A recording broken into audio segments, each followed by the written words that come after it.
Apparently I meant to go live. Strange. I was talking with my other half. So, are we live or not? That's an interesting question. We are live! Okay, good. What are we here to do today? I've forgotten. Daylight savings changed today. Brain's fuzzy. What else would you do? We're looking at... Is it even here? Southeastern High Speed. That's what we're looking at. And we're going to run some scenarios. So who have we got in the chat? We have Lexic Dark. Good morning. Alex BC. So we have two Alexes. Very good. Good morning to you, who's also Lee, the Seattle Rail fan, apparently. And Brad, hello. Metra is here. Hello. And yes, I guess it is inverted white space. It would be negative space. And yes, Metra, the screen's black. SIT, hello, power cut. Well, not quite, just I'm afraid I was busy making a cup of tea. Uh-oh. Took a bit longer than I thought. Hello, Kat. How are you? Let's just jump into this thing. We'll run a scenario just to get it moving, and then we will talk about the Class 37. And I've got lots of questions about the Class 37 for our little trivia thing. And I have a pen. I have a pad. So I can write down people's names. Isn't that a good sound? Welcome to Gillingham Depot. Today, one of the Class 375s is going off for refurbishment, and we are on courier duties. Oh, poor 375 is going to get gutted. Put this Class 37 at the front of the train, and then run up to Dartford. We should have a pretty clear run at this time of day. When ready, sit in the driver's seat. Well, you know, I would if there weren't all these prompts.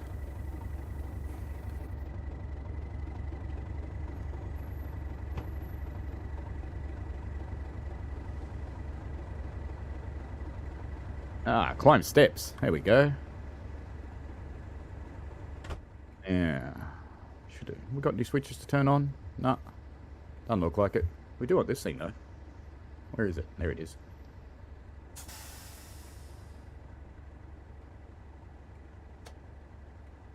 That should give us TPWS when we finally sit in the seat. Maybe I should have sat in the seat before I did that. Master keys down there somewhere. This thing is a little bit different to the old one.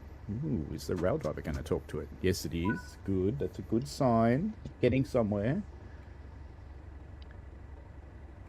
I have an exclamation mark. Why do I have an exclamation mark? Forwards. Brakes off. I'll set the headlights to on. Is that what you want? The switch is up here somewhere. Oh, you can't get to some of them. Ooh. That's naughty. I'll have to press it by hand. Lighting, lighting, lighting. So where's the headlight switch? Okay, let's turn on markers. No, not that one. That one. There! Okay. Set the train brakes to release. They were. Raise the coupler arm. I have to go outside and do that. No, we can do it this way.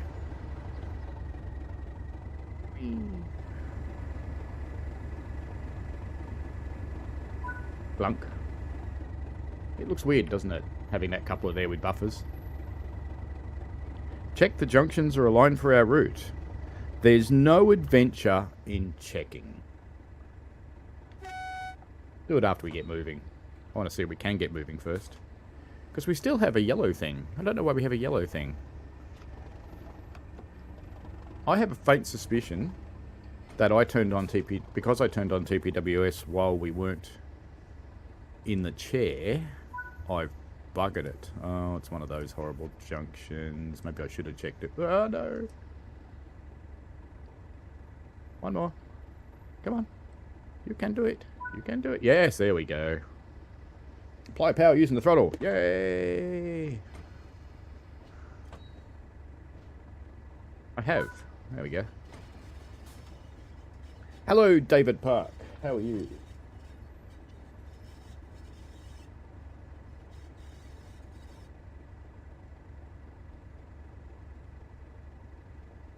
I've actually done the red switch, but I did it before I jumped in the chair, which I think is my issue, really.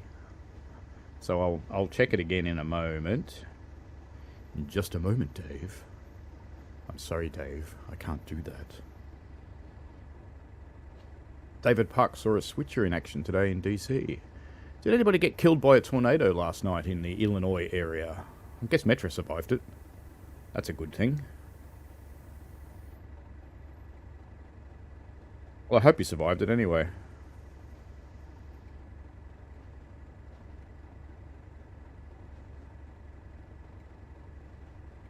Am I on the wrong track? What are we doing over there? Oh. The wrong track. Oh well. That gives me a good opportunity to jump up and turn off TPWS and turn it back on again.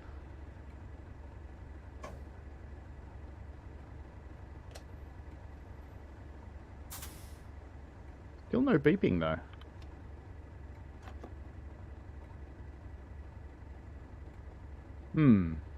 What else do I have to do?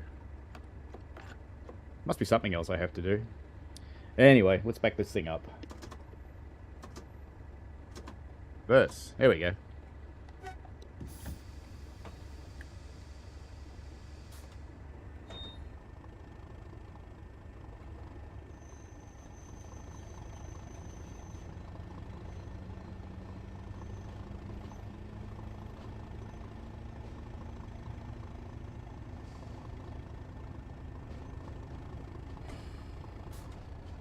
That should be enough. Stop there. Let's check these points out and do it right this time. So where did I actually want to go? I wanted to go down there. I must have clicked this one too many times because it looked okay, but it clearly wasn't. It's one of these weirdo junctions that can go everywhere. Right, now it'll be fine.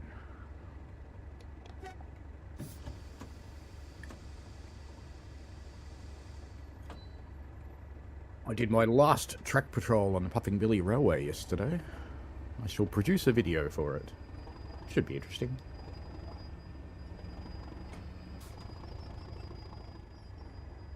Not enough, clearly. Oh, that's good. My brakes are still coming off. That's okay. Does anybody else know what else I have to do to turn on TPWS? Someone said turn that off. Maybe it needs to be down. No. We'll check the one at the other end, because maybe the one at the other end is on as well. Oh, nothing over there. I'll have to check the one at the other end, because maybe it's on too. It's my last track patrol, Brad. Hello, Mitch. Because I'm training as a steam fireman. And when both of your examiners say, we want you to concentrate on steam. At least until you get qualified. I actually discovered yesterday when approached by both examiners that I've caused some consternation because I've rostered myself onto a run on our oil burner prior to doing its theory course. And they're going, ooh, not sure about that. We came to the conclusion that I can do it, but it just can't go in my logbook. So it won't be an official run. That's okay. It's only 3 days or 4 days before I'm due the theory course, so I will learn a lot of stuff anyway. Oh, this is only a go via. What am I slowing down for? Because I don't want to crash into that train down there, I guess. Since that's the one I want.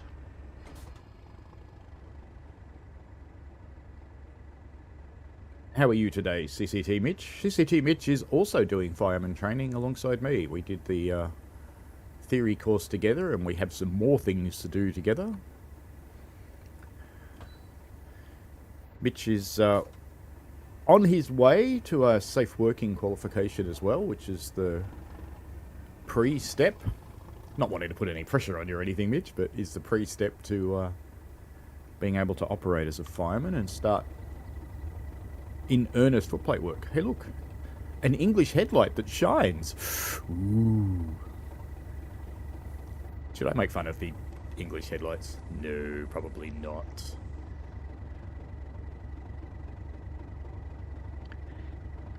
What did people think of me being allowed to show you some of the previews of what's changing for New York Trenton? Bearing in mind it's not finished yet.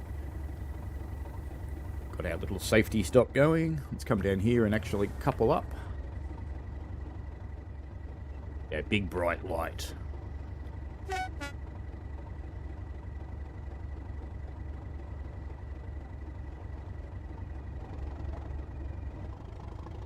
Bitch is finally allowed to roster on the footplate. Fantastic. SIT says left sides of that box by the red switch is an AWS that turns that as well. Maybe that will work. We'll try that. David Park says a lot of time would be saved if Northeast Regionals had a cab car. Takes a lot of time moving a loco and M fleets etc. to make it right way around. I reckon you should just do what everybody else in the world does and put a loco on both ends. Blunk. Wait a moment. Now that we're coupled, shut down this cab and switch to the new lead tab. Now, do any of these things have to connect? Because none of them did. And we're moving. Why are we moving? I have the brakes on. No, I don't. That's why we're moving. Alright then. I need to put this... Is there a handle off position? No? Surely there is somewhere. You can tell I've driven this train so long. It wants me to do something with it. I'm not sure what though. Full service maybe? No? Is that what you want? No? I'll have to turn that off, that's for sure. I don't know what it wants me to do with the brake handle though.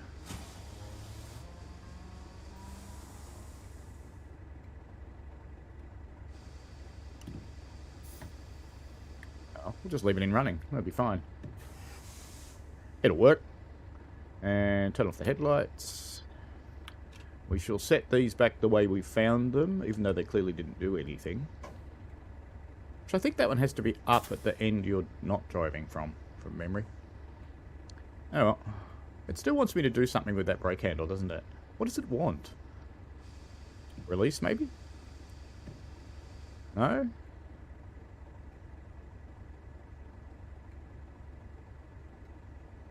I'm confused now. It's not going to let me out of here until I do whatever it wants, but I don't know what it wants. What are the positions on this thing? Running, first application, full service, emergency... Ah, shutdown. There's a shutdown position all the way around there. I have to be able to take it the rest of the way, though.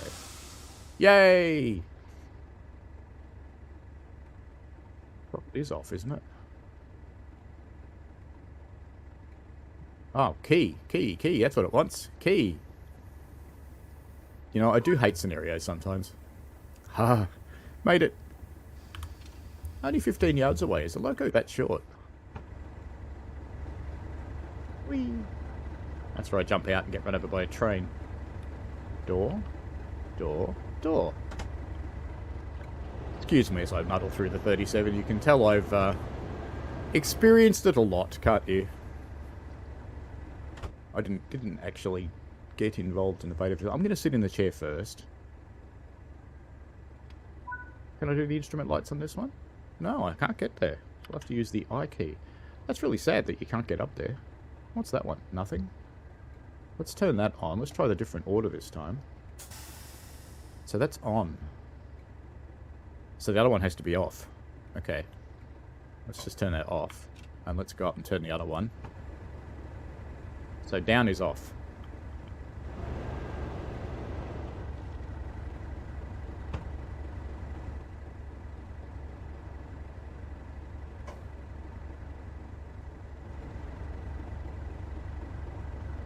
Let's see what that does.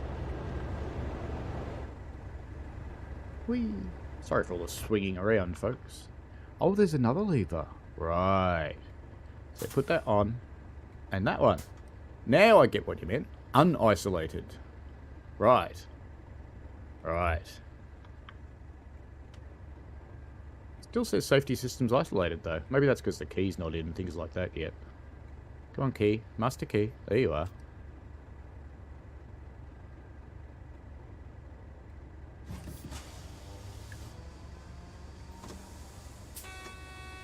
Ah, that sounds promising.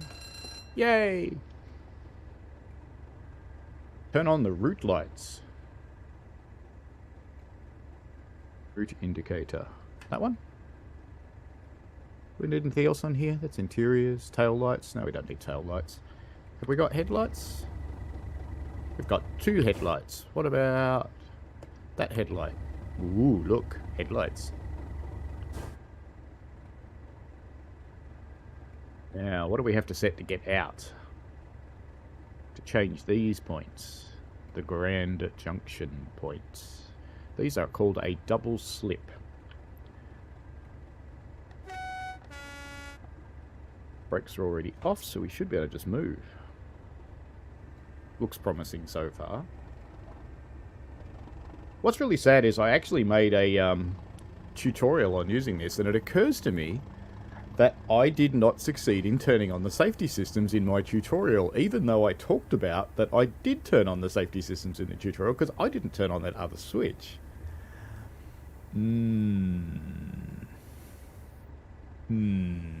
I better fix that, hadn't I?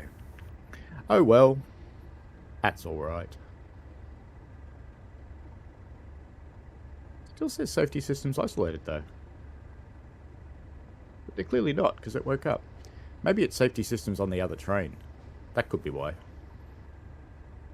Because this panel's all about the other train. Figure it out. There's a red light up there, so I don't want to fang too hard. Right, let's go for some questions. There you go. I've just given you the first answer. What does ROG stand for? And I hope you were watching 2 seconds ago. Hello, Anarchist Angel. How are you? It's a strange concept having an Anarchist Angel, because an anarchist wouldn't normally have any religion. I suppose the two don't have to be mutually exclusive.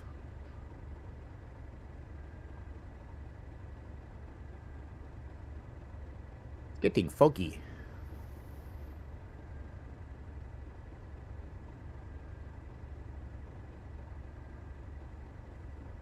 That van has some LOD problems.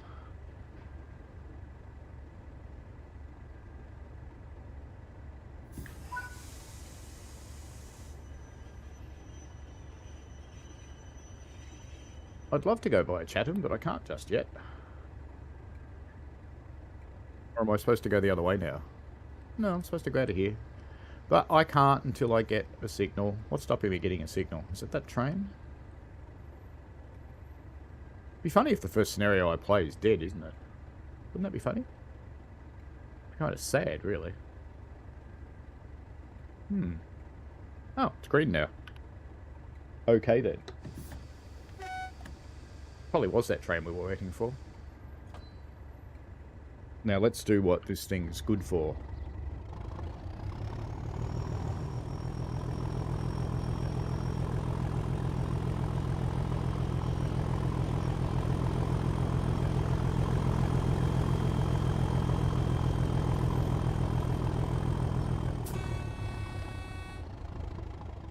Well, AWS is clearly working now.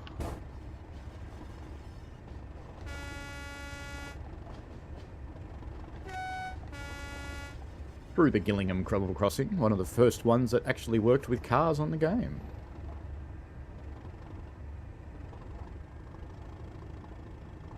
Brad MacArthur is in fact correct. First points on the board, congratulations.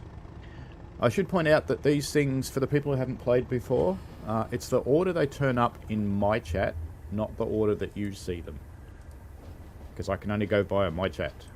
Hello, Z526 Gaming. How are you?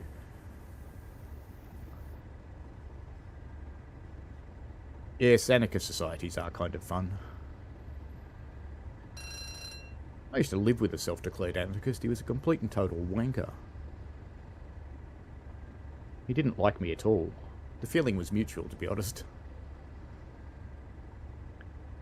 I do recall he put my head through a wall in the share house once. Not a nice person at all.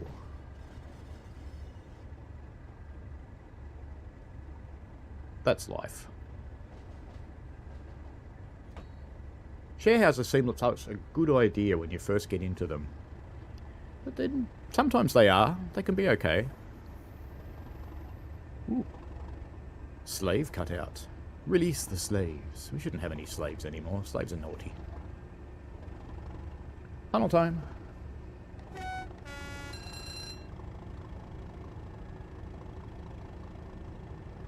Euro Phoenix is another thing, Metro 212. In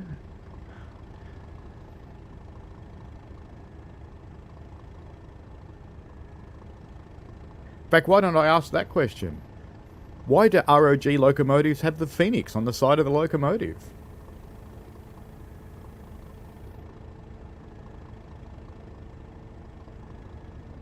We clearly have a signalman that doesn't like us.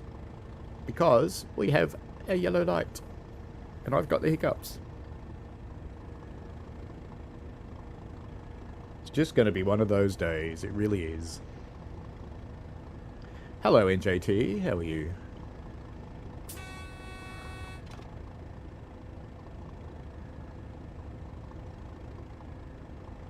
Time for a gratuitous bridge shot.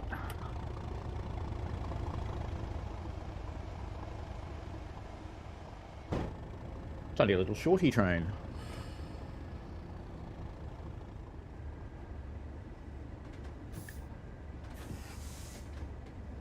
It is kind of cool that as you apply the brakes, you actually see the braking steps in the rest of the train. I like that.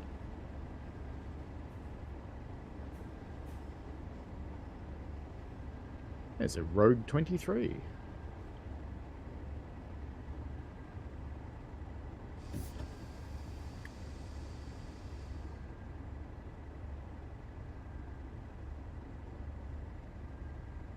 We are hauling an unrefurbished 375.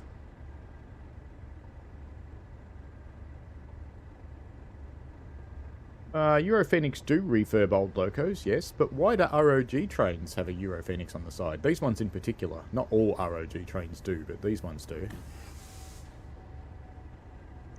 We have a little bit of a red signal coming up. It's just a little bit red. Oh, now it's green. Okay.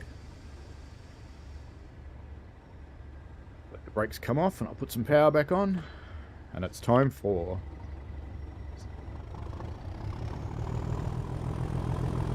Hey, where's the exhaust?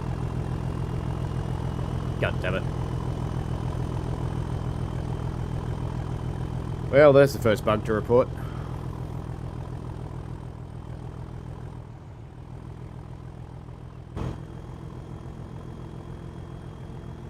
What time was that in the recording? 27.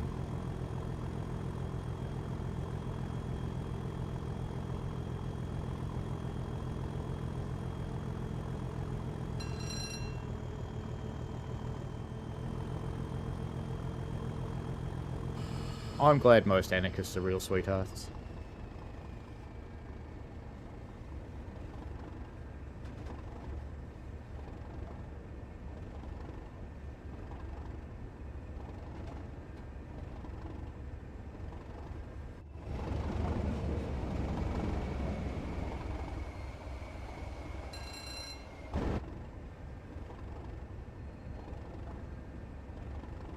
It'd be funny if there was passengers on that train, wouldn't it? They're going to their doom. We have another yellow signal. And I'm doing not quite... No, only 40 mile. It's alright. We're going to go off on a sidetrack, aren't we? I better slow down a bit. I had better.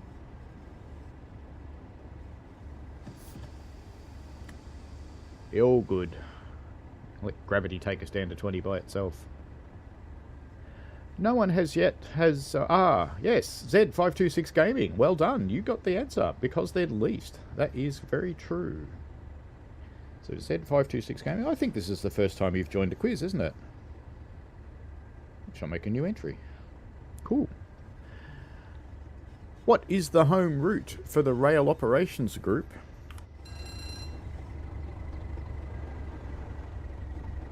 In the game.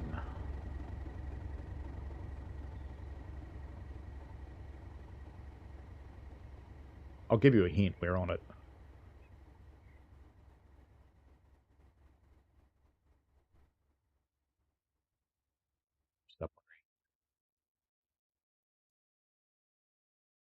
Do people know the sneaky way that you can actually get over to the submarine? Because you can.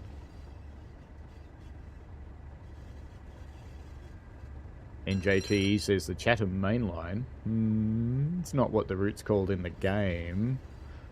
What's the route called in the game? Southeastern High Speed. Anarchist Angel on the board. Well done. And I think this is the first time you've joined the game too. Oh, and Brad MacArthur popped up. I actually think Brad might have got that first, but I wrote Anarchist Angel, so I'm going to give you both points because I'm like that. You can keep yours, Anarchist Angel. It's too hard to take them off.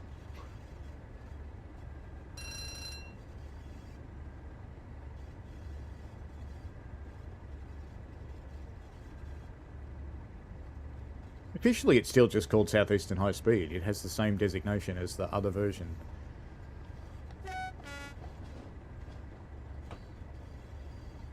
Now, here's an interesting question. It's 45 for freight and 70 for passenger. What are we? Are we a freight or a passenger? That's an interesting question. I reckon I'm a freight. Second time you've joined in, Anarchist Angel. Awesome.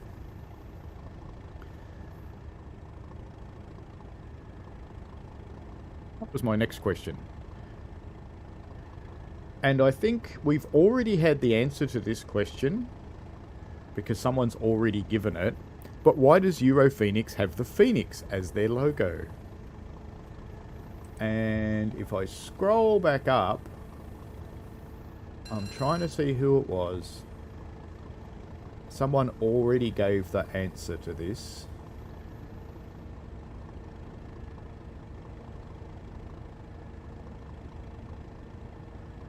Brad MacArthur, in fact, gave the correct answer for this, so I'll just give him the points, it's easier. The correct answer is because Euro Phoenix refurbish locomotives for use and they lease them out or they sell them into other countries.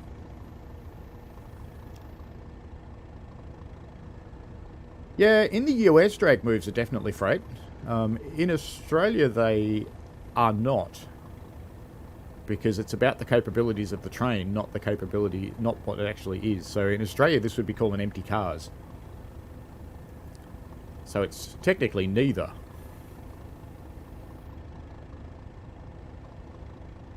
And they're actually not from Arizona. The Phoenix is more about the resurrection. And Anarchist Angel's got it right. The Phoenix is a pretty cool symbol for something risen from the ashes. That is correct.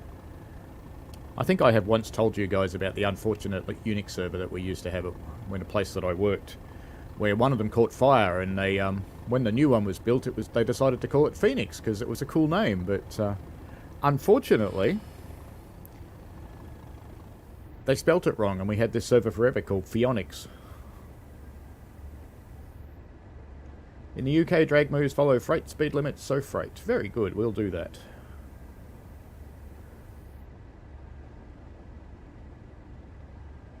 But it's not Arizona, Brad. It's okay. It's about the locomotive company. It's not about Arizona. It's called Euro Phoenix. What was Euro Phoenix originally launched as? What was its first company name before it became Euro Phoenix?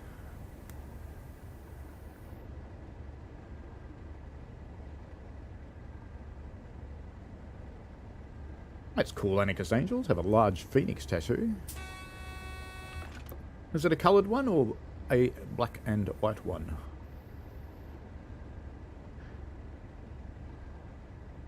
Be quite spectacular in either. Having a giant phoenix is kind of akin to having a giant dragon on your back. I kind of like that idea.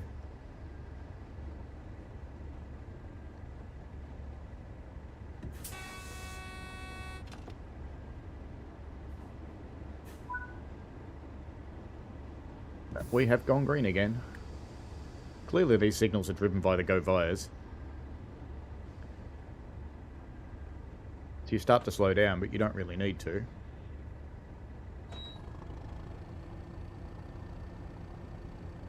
What have we got? No, it's not Rail Operations Group. Metra. Is it realistic to pull a 4,000 train with 6,000 horsepower? Any video asks. On a flat. Probably not uphill. But on a flat, yes. NJT has Glen Edwards Electric Traction Limited. Electric Traction Limited is the correct answer. NJT gets it first, gets points on the board. Well done to you.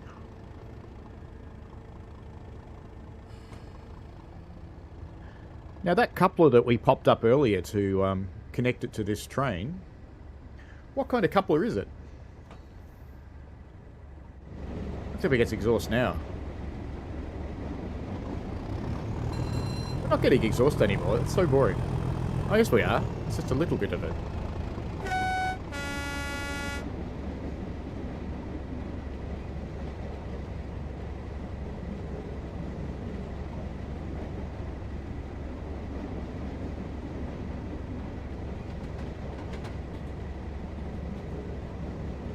Anarchist Angel suggests it would be a black tattoo, but he hasn't decided yet. I reckon it would be quite spectacular either way, so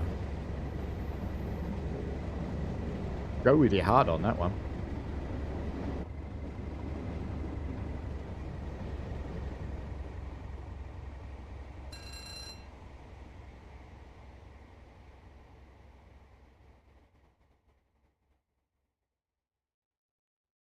Tail lights even work on the train. Cool.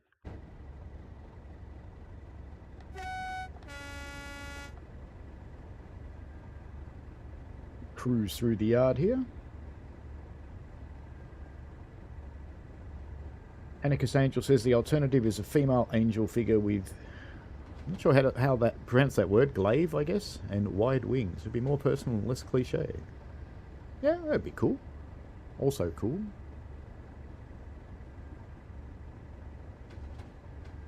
I photographed a model recently. For those of you who don't know, I do people photography. Who has a massive pair of angel wings that she imported. And that came out really nice with a huge backlight. They glowed. She was really, really happy with the shot. And similar circumstances, I suspect, Anarchist Angel, that she's brought herself out of a bad place into a good place and wanted a shot that reflected that. So that's what we worked on.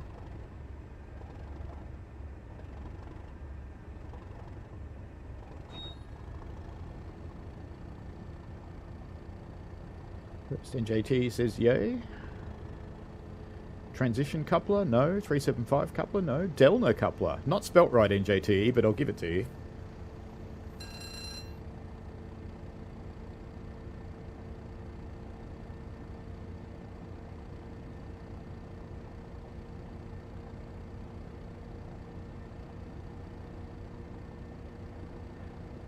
And Anarchist Angel, whatever you're coming from and whatever it is you're going to, you are supported.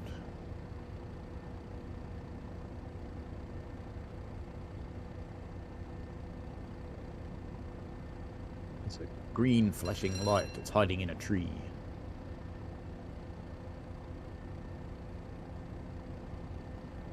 That'd be really cool. You get into the train driving of real trains, Anarchist Angel. It's a lot of fun. I mostly do firing on steam and second person on diesels, but I do get to drive the diesels occasionally, as you may have noticed from the short I posted the other week. It's a lot of fun.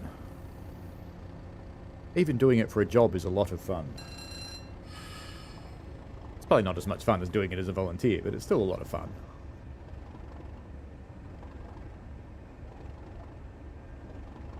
Cruise along towards Gravesend.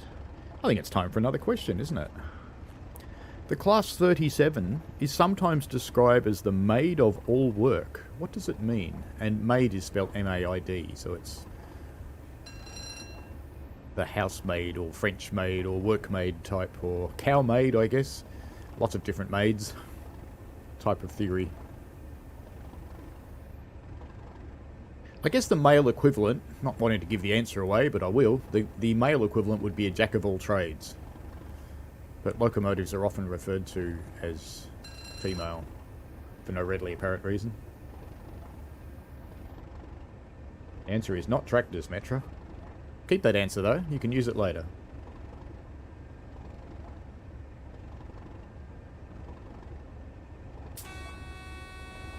NJT has the answer. It can do anything, freight and passenger. It's good at both. Start bringing my speed down because we have a 30-mile limit coming up and lots of yellow signals as well.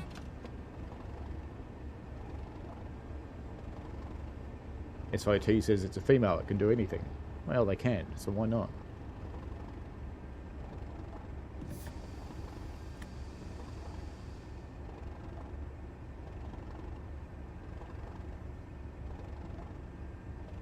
I've certainly adequately proved that in the railway I'm on. We have several female firing people. They're still called firemen, actually, because of the rules. And drivers, so can absolutely do anything.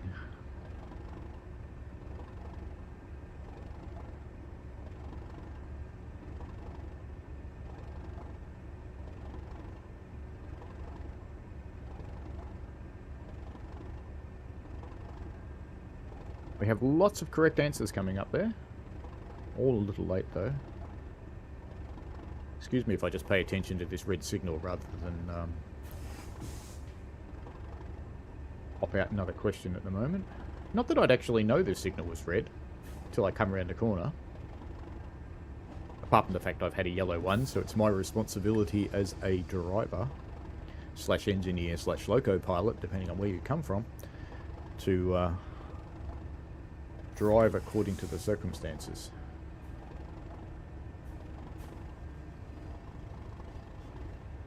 I do reckon this signal will probably go red, probably go green though, as we approach it, as we go through the go via. And there it goes. But I'm going to wait till I actually see it. Now I've seen it. Now we can do this.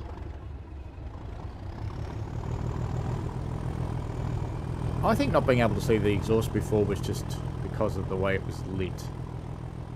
Because you can certainly see it now, can't you?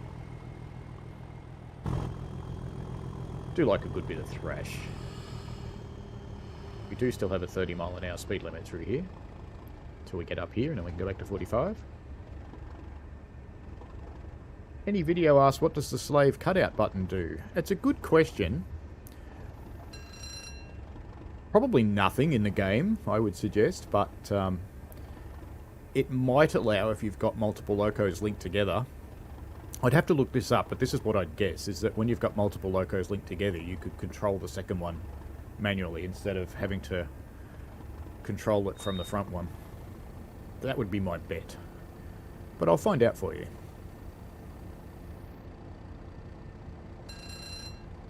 Either that, or it's talking about emancipation. One or the other. An emancipation button. And NJT says DTG should really add the 375/8. It's like the 375/9, except the first class is in the middle of the forecast set.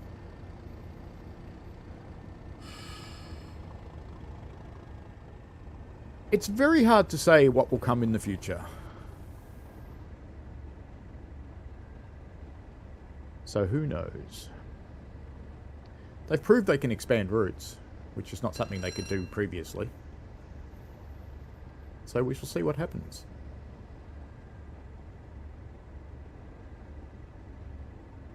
We cruise along towards Green... Is it Green Hythe or Blue Water? Green Heath? I don't know. If I was English, I'd know, but I'm not.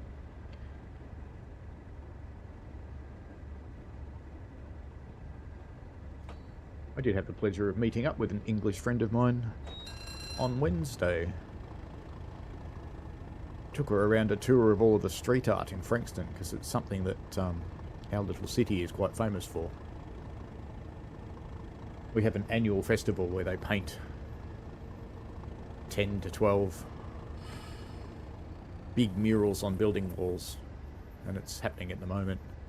So we wandered around and looked at some of the new pieces and some of the old pieces.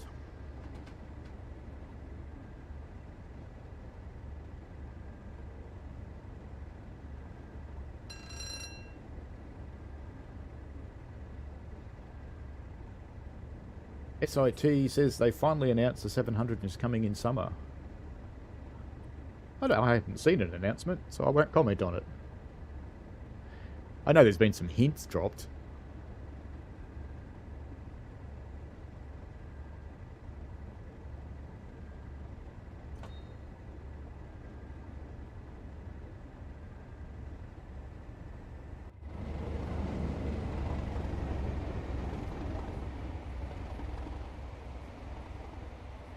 Behind the yellow line, you.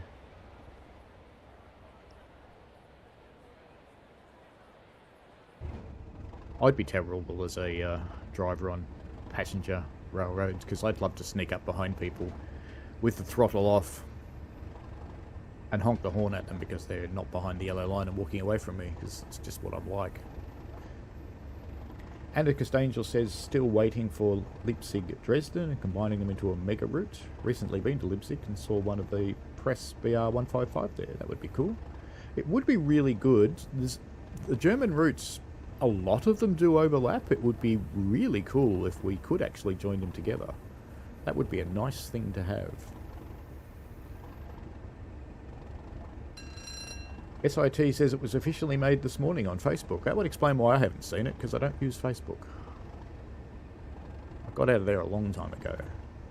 I still have an account there, and I learnt a lesson with that account. I learnt the lesson that nothing is deleted on the internet, because I deleted my account quite some time ago, and I went through the big long process of going, yes, I'm sure, yes, I'm sure, yes, I'm sure, for about 9,000 days. And they eventually deleted it all, and you could see that it had all gone. And then, with a youth organisation I worked with, I needed to have an account to manage their page. So I created an account with the same email address, and it all came back. Every last little bit of it. And it took them months to delete it, but it took them about a quarter of a second to load it all up again, so it clearly had not gone anywhere. It was just hidden.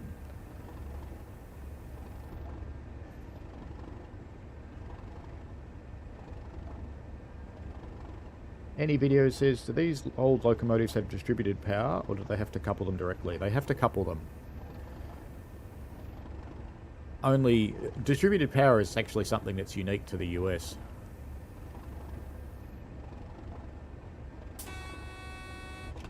There are remotely controlled locomotives in other places in the world, and in the units like the ones in Germany where there's locomotives at both ends, they do talk to each other through the cables in the train. But the DPU concept, distributed power units, is unique to the US, because only US runs trains that long. No one else in the world does. Actually, I should say only North America runs trains that long, because they do it in Canada as well.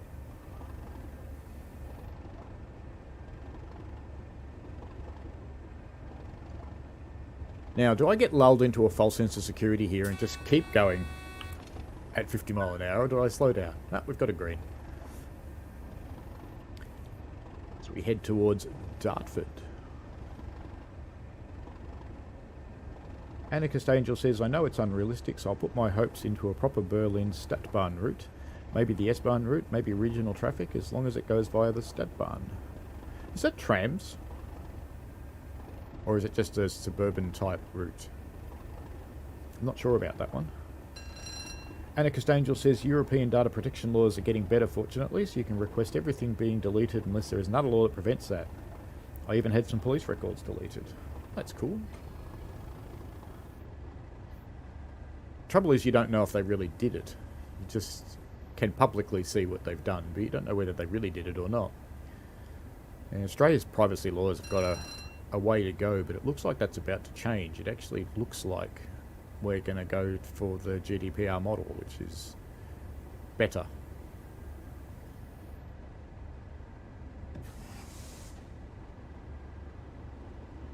Thinking of someone who actually works in IT, it's going to make my life into a living nightmare, but that's okay. We're making lots of privacy changes anyway. Reconsidering what data that we keep and don't keep. So at the moment, when we capture people's information when they first join our organisation, we hold on to it for the purposes of identifying them in the future. But we're starting to think about whether that's the right thing to do or not.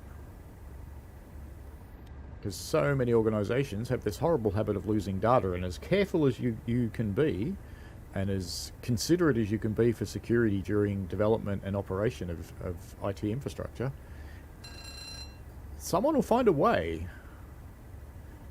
and then bad things happen.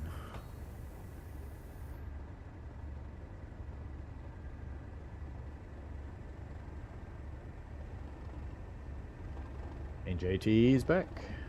Anarchist Angel says the Berliner Stadtbahn is the viaduct that runs through the city. Oh, cool. Not to be confused with the Stadtschnellbahn, aka the S-Bahn.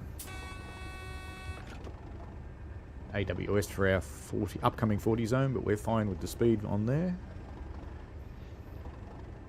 And SIT says they'd love for this route to be extended to London, Victoria. That would also be cool.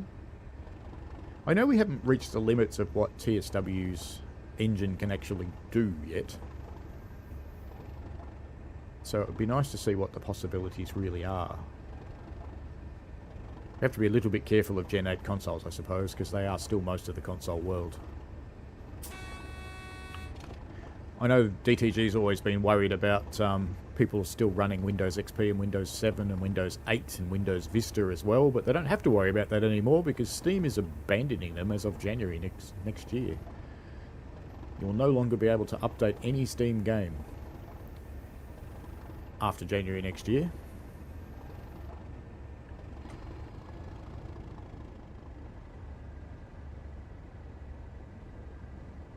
We come flying into Dartford. Any video asks how do you use the slow speed control.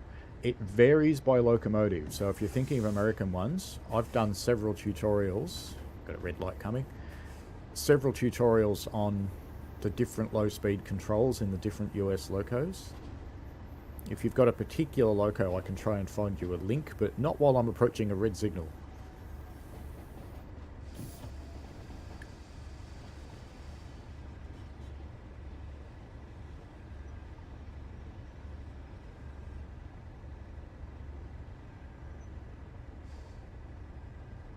We're all our way into Dartford here.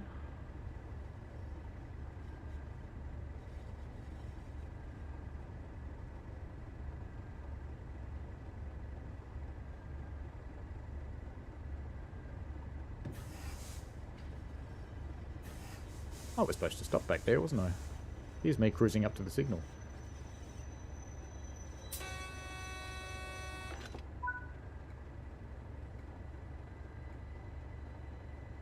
Does that mean we go backwards now? Probably. Does look that way. We do indeed. So we'll cheat and go this way. Alright, just sit here then. See if I can. That's what we want. Come on, let me turn around. Is that a shunting signal up there? I think so.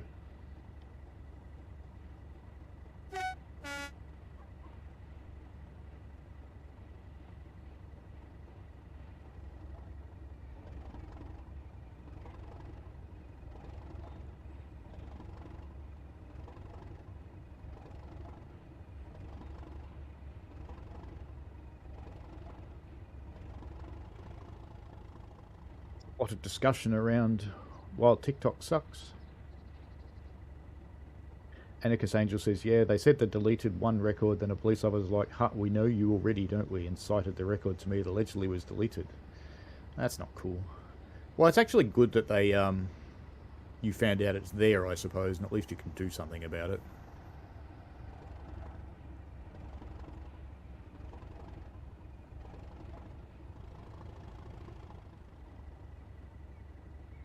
There's a lot of discussion of why TikTok sucks. It does, for many different reasons. Security personnel tour this station 24 hours a day. And nothing to do with the political reasons of why TikTok sucks. It just sucks.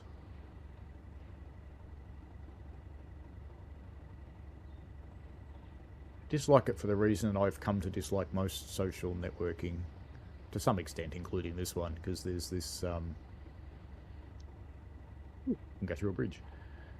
There's this need to be accepted. And people do it through things like TikTok. Be you, people. If you're accepted, you'll be accepted. If you're not, you won't. Does it really matter? No. Just be you. Lexic Dark does suggest, well, every company takes your data. The company on the platform we're running on right now is well known for consuming data.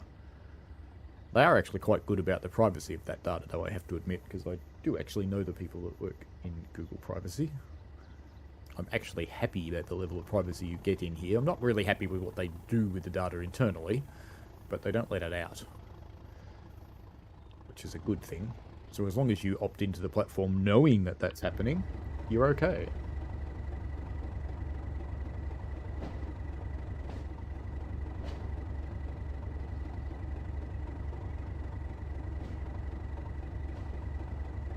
Lexic does points out is once the data is out there, it's on record. Privacy laws are a practical joke. There often is no going back once data is out somewhere. 55 is probably a little extreme. It is a nice sound, isn't it?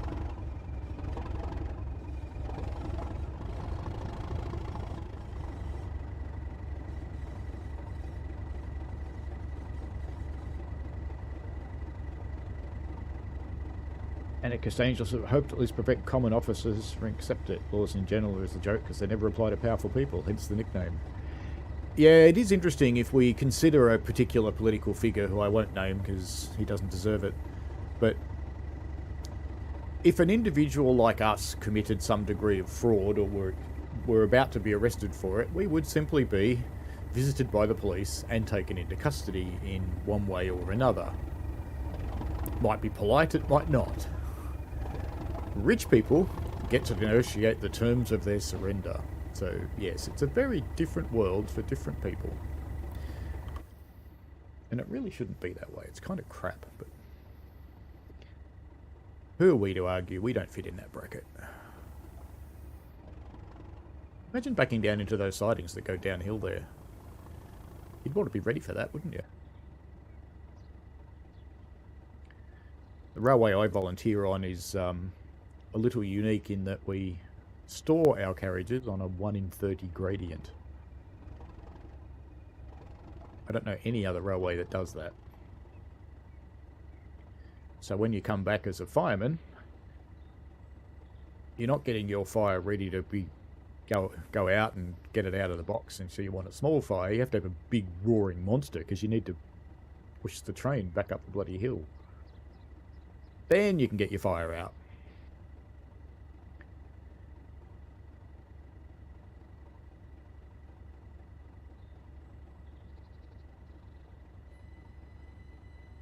This is very close to the end, isn't it, to make the objective here? Is that going to be enough? It is going to be enough. Let's put some brakes on, go back up the front. Which I should get onto the 3 camera so I can actually uncouple.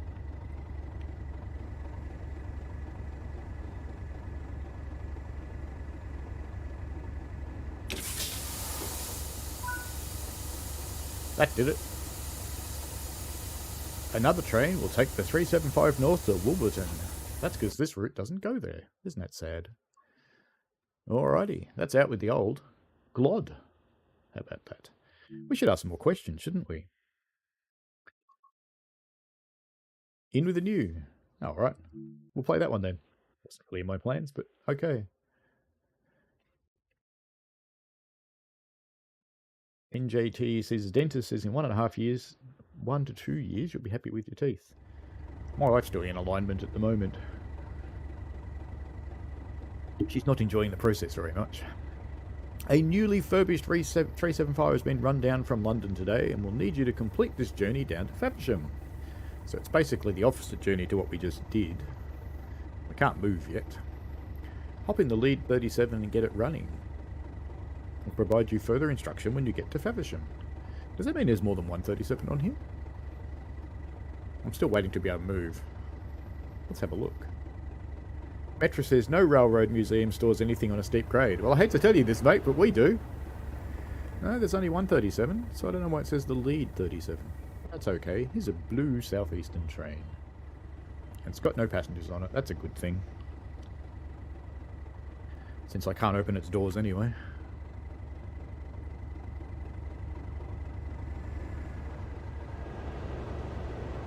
Should get in then, shouldn't we?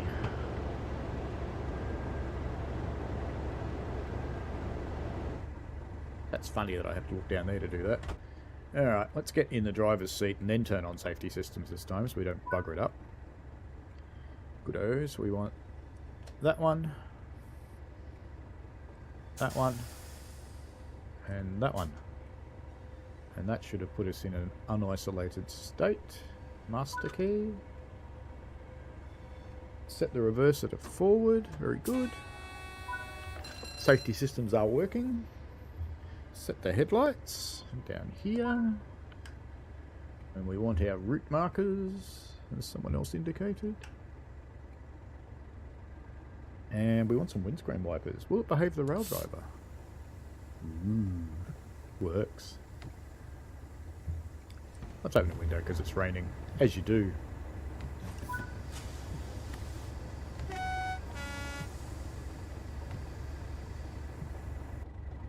Shall we go full thrash? Why not? Oh look, there's a, whoops, a white 375 in service there, and a blue one. Which makes you wonder, why are they taking it out with this train? Why don't they just drive it out of here? But there you go.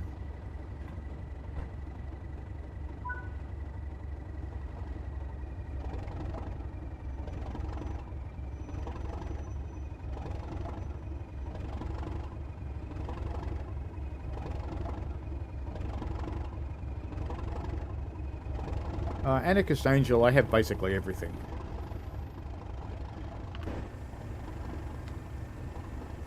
I used to buy it all. I became an ambassador in about...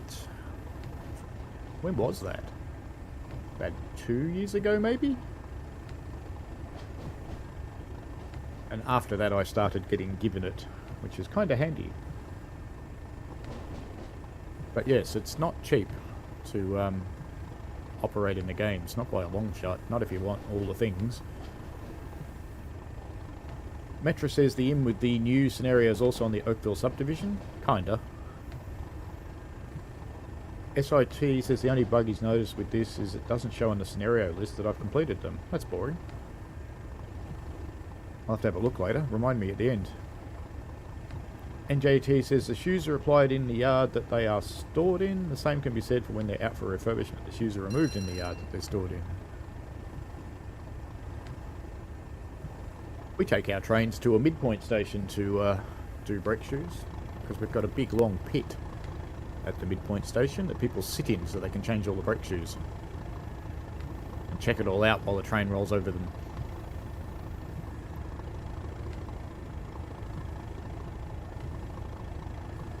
Anarchist Angel says, that's deep. Buy all the content as well if I can, but lately the flood of content has meant my bank account defaulted, so got to choose more carefully. It's a difficult thing. It involves a serious amount of cash. I actually know a person who has bought all of the DLC in Train Sim Classic, and there's about 1500 DLC in Train Sim Classic, so that's... I think we added it up based on the Steam pricing, and it was about 15,000 US dollars. He wasn't terribly happy when I added it all up because his other half found out. So yeah, it's a big deal. It's a lot of cash. And like most games, there is always the desire to have everything. You can't play it all. You can't possibly play it all. But it doesn't stop people desiring to have it all, does it?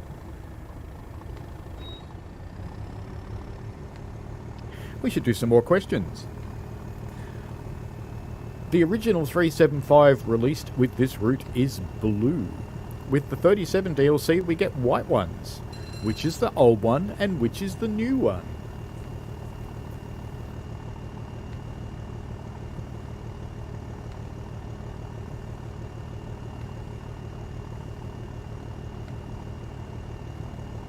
SIT is held back buying any route, decided to wait for Midland Mainline, fair enough.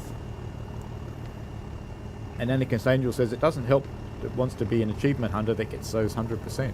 Yes. I'm not a big achievements person myself, but I certainly understand the desire from people that want it all.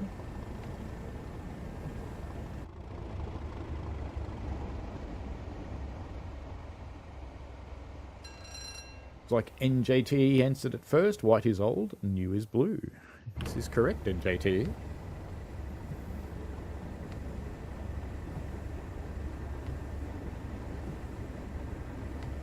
When people talk about 37 thrash, what do they mean? Talk about it in terms of sound, I would suggest.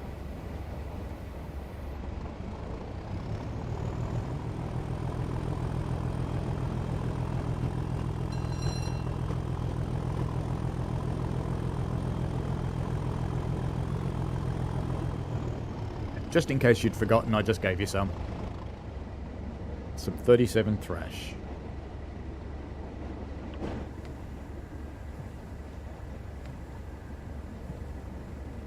NJTE says the sound when they are powering off. It is a unique sound. And Brad MacArthur says revving the pick handles out of it. Yeah, I think we'll combine both of those answers, so I'll give you both some points there, but yes. They are well known for people just going full fang on them whenever they need to move.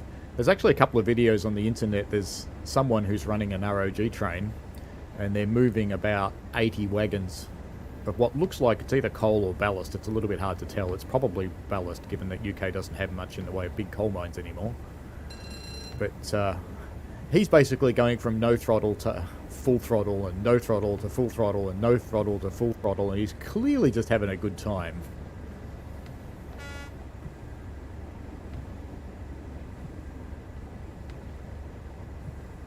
Anarchist Angel says they weren't an achievement hunter until the completed Half-Life 2 to 97% by chance, made 100% and saw that fancy ribbon on Steam, and then it was lost. Yeah. I like Half-Life 2. Doesn't really suit this stream though. Otherwise I'd play it.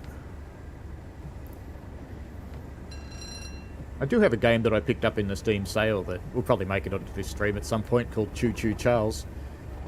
It's trains, but stupid trains. One of them's a spider. As you do.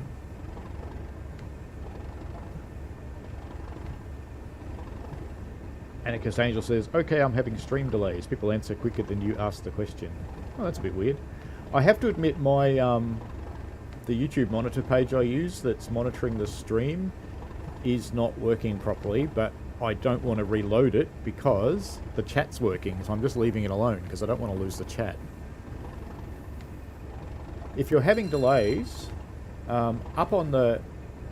if you highlight on the video, and you'll see a little live thing. If it's got a grey dot next to it, then you're not actually live.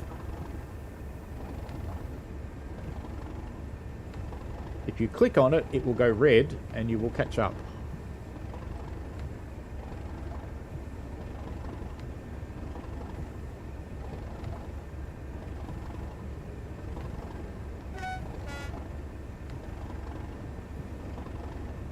Those people not behind the yellow line. It's so naughty. It's a good way to get hit by a train.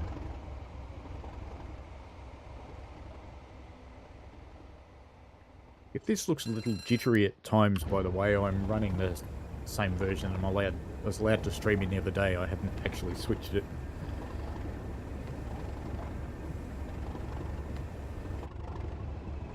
Fortuitous bridge shot.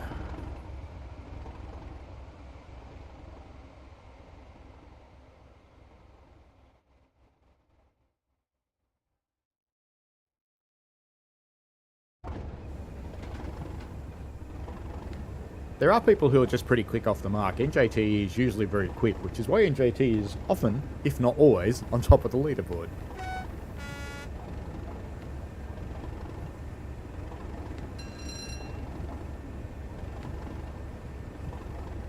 Alrighty, time for the next question. What is the white, WHYTE, designation of the 37? And I'll accept either the Euro or the American version of it.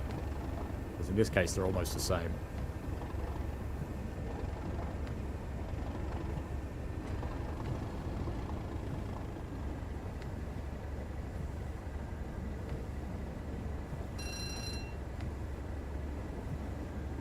Yes, that was the HS1 route we went over. Wouldn't it be fun to take a 37 on HS1? Just hold them all up. Brad MacArthur says Bo. Let's just have a quick look at how many wheels we've got here, shall we? I don't think it's Bo. Bo would be 2. Coco, you are correct, Brad MacArthur. Nice recovery.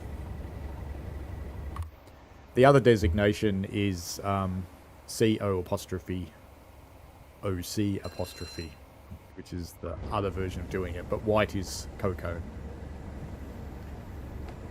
And all it really means is that the axles are disconnected from each other. Does anybody else get as annoyed with me to have the wiper sitting right in the middle? It just has to be over there.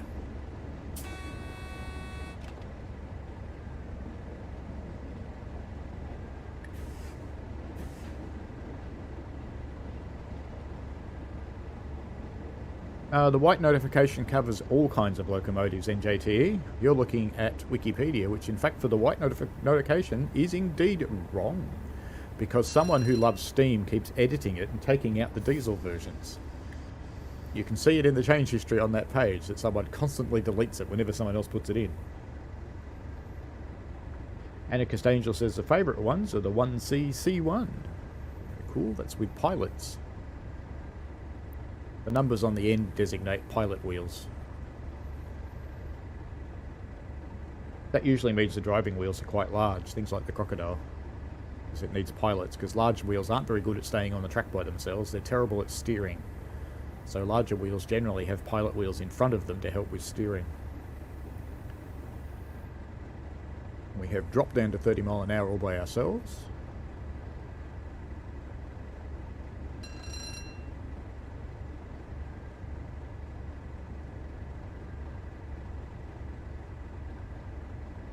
Do you know I just answered the last question myself? What does Coco mean?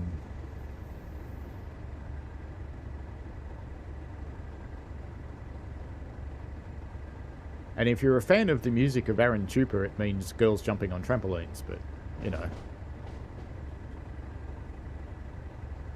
That's for strange people like me.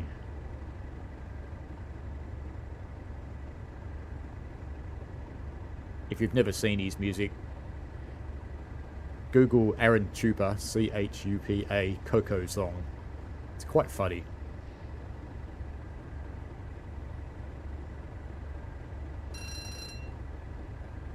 Brad MacArthur goes, ooh.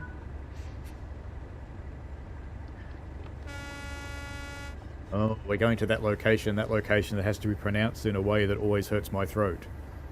I don't know why I always pronounce it that way, but I do. Start picking up a little bit of speed now. Yes, Coco means what I said. Well done, Brad. You know what? I'll pay points for that while we wait for the real answer. That is funny. And it does mean 6-axle trucks, Metro, but it means more than that. 3 powered axles on 2 trucks. Well done, Anna Costangel. That is the correct answer.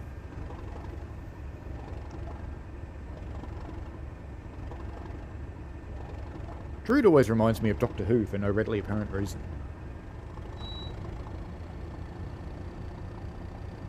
We gradually pick up a little bit of speed as we make our way back to 45. Anna Costangel says Strood is testing your patience every single time. It's a strange station. We've got 6 miles before we get there though, so we don't have to deal with it just yet. What is the English electric type designation of the Class 37? The English electric type designation.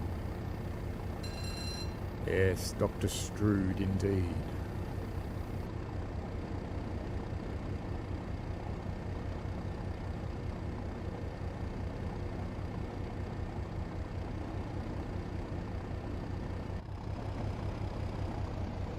A nice 8 camera position for a change.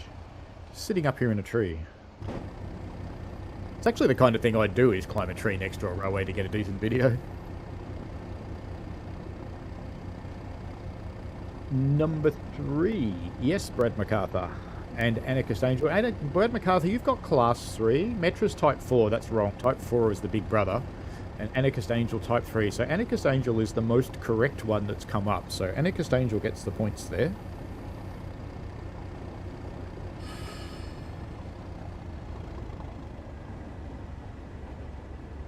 The Type 4 and the Type 3 are actually very similar, but they're not quite the same. The Type 3 did use a lot of parts from the Type 4. Oh no, that answered a question from later. Uh-oh. When were most Class 37s built? And I'm looking for a date range, and I'll give you a hint. It's in the 1960s. Most of them fall into this range, ignoring any later refurbishments.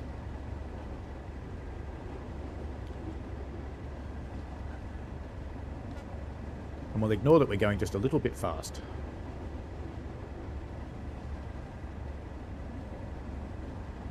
Z526 Gaming says, before drones there was a pole strap and some spikes. I actually still use a pole because a lot of railways don't allow drones. But they're quite happy for someone with a pole standing beside the line, so I still use one.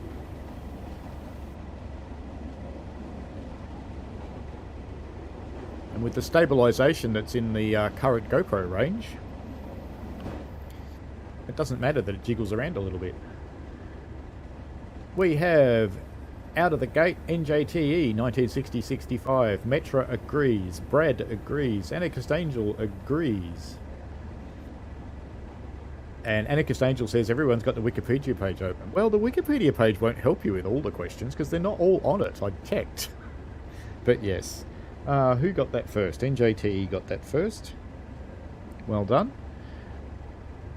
Where did we get up to? What's the maximum speed of a Class 37? I don't know if it says it anywhere in the cab somewhere. I'm trying to be helpful. No nakedness. Damn it.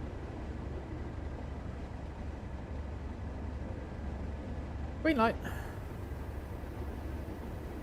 And a tiny little platform. What a ridiculous platform. It's such a tiny platform. 90 miles an hour from Metra. You are correct, Metra. Nice guess from NJTE, but not quite right. Metra is correct. Metra is now bouncing around his room, screaming. Because he got one right. Either that or he's doing that weird dance that Americans do. You know this one. Only Americans do that. No one else does.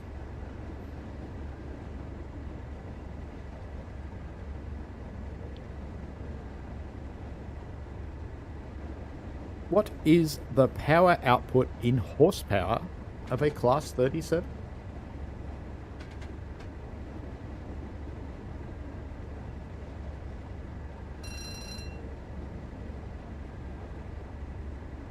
Hello, Lupez. Welcome.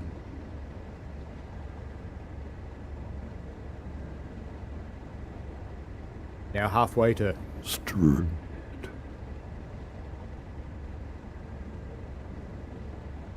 I actually have no idea how many people are watching this stream now because, like I said, the YouTube monitor thing's busted. So I got no clue whatsoever. The chat's active. I'm happy. Anarchist Angel was 1750, and that is correct. Well done. Brad MacArthur says 1500. Metra says 2000. NJTE was 1750, but Anarchist Angel, you were first up with 1750. Well done. We'll keep going.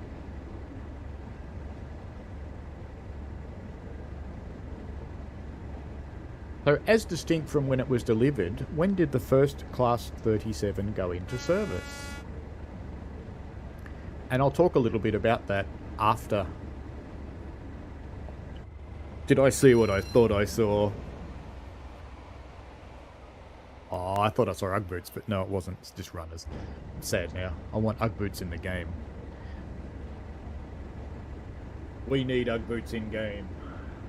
Just saying. Brad says 12 people watching. Thank you.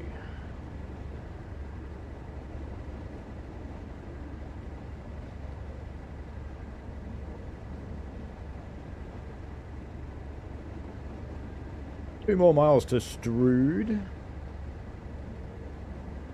1960 says NJTE, 2nd of December. You are in fact correct, NJTE. Now this will help with an answer to a later question. Hello Caleb, welcome. This will help you with a later question. The Class 37 was really interesting because normally when they're going to have a new class of locomotives, they'll build 1 or 2 prototypes and they'll spend a couple of years testing it. This did not happen. Excuse me. This did not happen with the Class 37. They went straight into service. They were not tested. Trains, kits, etc. says a dangerously provocative ankle shot. Provocative ankles. My favourite kind. We have to slow down soon, don't we? That's unexciting.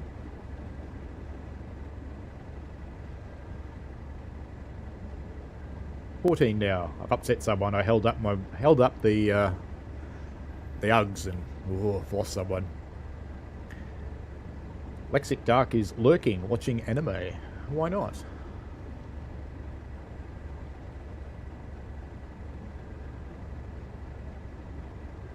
Indeed, NJTE, there was no prototype. So remember that when I ask the question later. Daniel Robert Jowett says, I'm watching. I've got a few hours before I get up to watch F1. Very cool. And Lupez says, it's me, the guy that couldn't climb the 2.2% inclination. You know, it's not necessarily that easy, but I think that train you had actually doesn't have the power to do it. I think you were the one with the SD40s, and 2 SD40s trying to get up Sandpatch Grade. I think that train's just a bit sad.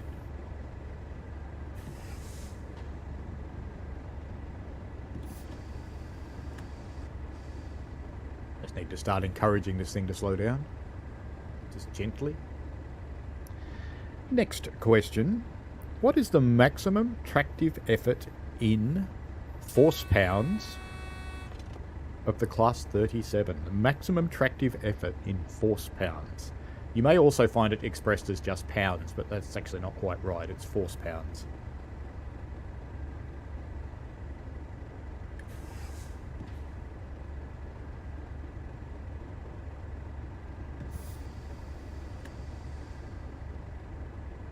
We don't have any lights on, do we? It's the panel of glowy lights.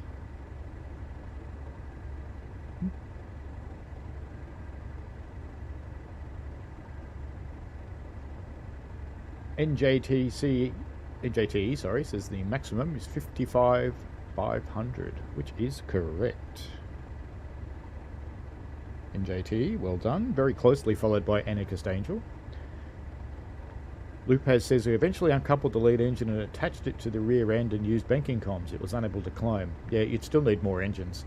What you can do with that run, when you start at the bottom in the yard down there, I can't remember what the name of the yard is, but when you start in that first yard, some of it's free roam. So if you take your lead locomotives off, go into another siding and get at least one other locomotive and bring it back and put it on the train, it will tell you at the end of it that you've got an unexpected formation, but you will be able to get up the hill.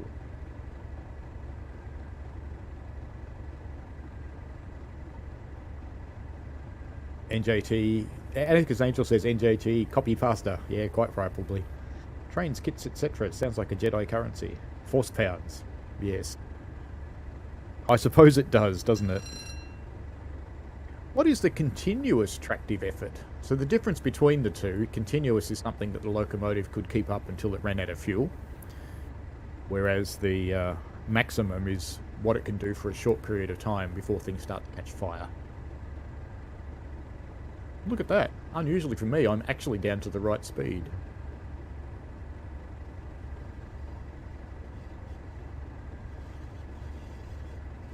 That would be vaguely funny, Anarchist Angel, just paste in the whole Wikipedia. Continuous is 35,000, correct, NJT? How many Class 37 were built? And could I just tell you, I don't think Wikipedia has this right. I updated it, but I don't know if my update's gone through. So it might be right now. Daniel Robert Jowett says, was that a ghost behind you? That was probably my wife, I assume, if someone walked behind me. Because her gaming computer is over there. We're a whole family of gamers. We're all nutters, quite clearly.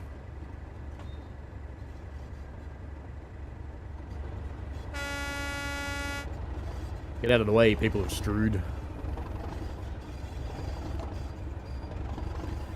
309, and if you got that from Wikipedia, that means my answer has gone through. Well done, NJTE, closely followed by Anarchist Angel.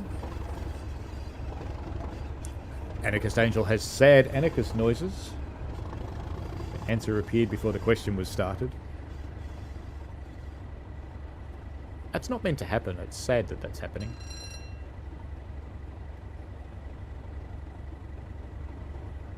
You know, I love getting pushed around by passengers, I really do, when I'm out in the external cameras.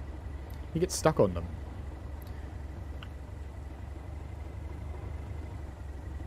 There you go. Just for that person who liked ankle shots, there's a double act for you.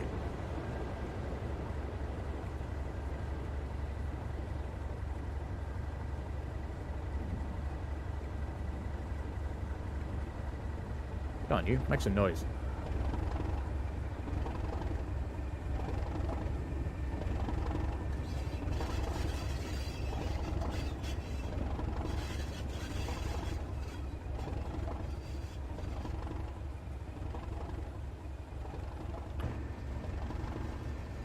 Raining.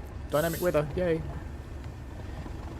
It's actually where my video card came from, because when I started streaming, I think I had a 1070 Ti. And one day my son came up to me, who has a much more disposable income than I do. Comes up to me and hands me a 3080 Ti and goes, "Your stream's a fucking slideshow." That was his way of fixing it, which I was very grateful for.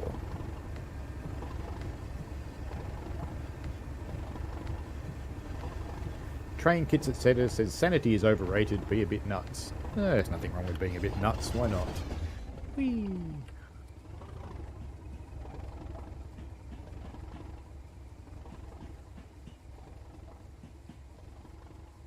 Can't quite get far enough out over the bridge. Lightning. There is a place where you can get out of the world, and it's very close to here, and you can get underneath the world, which means you can go over there and you can visit the submarine.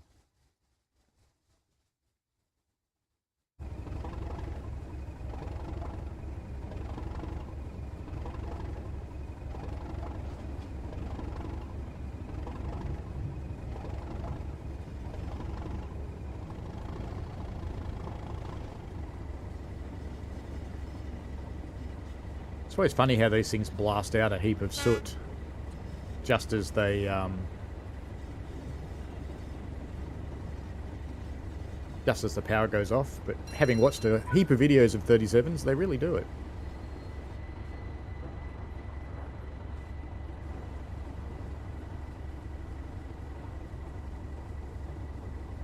Oop, race is on. We have to slow down though, sadly.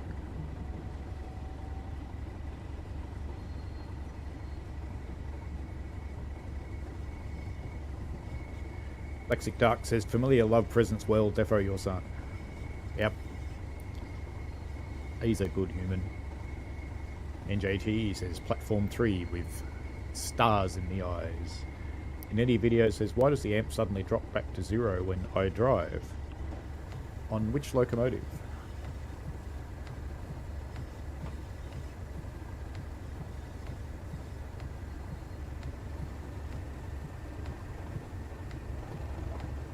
House, hello. What's up with you as well? You need to do the intro to this train. Learn how to drive it, lol. Well, I just learned how to drive it on stream, so all good, mate. Just go for it and do it. It's not very hard, this one.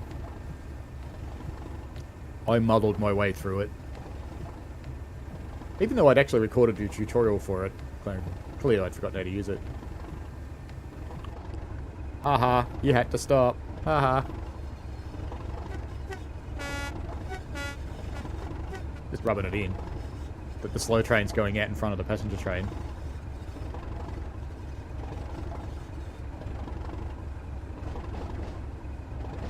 That train driver would be sitting over there going, what the? How did that get in front of me?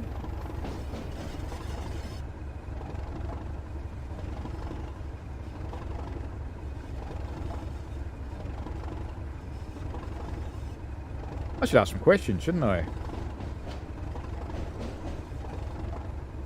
I think we've had this one already, but what kind of services were the Class 37s used for? Keep the answer as simple as you possibly can.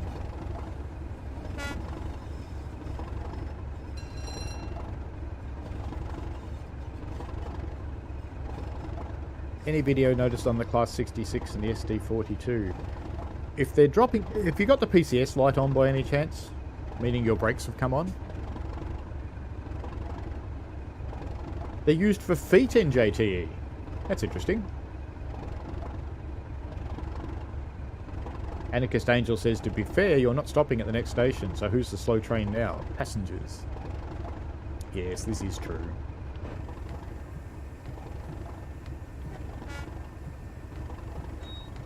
We can speed back, start speeding back up too now.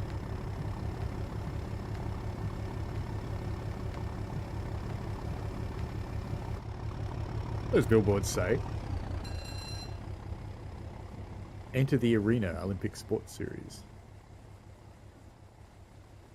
Does that mean BidStack started working? Ooh. Maybe.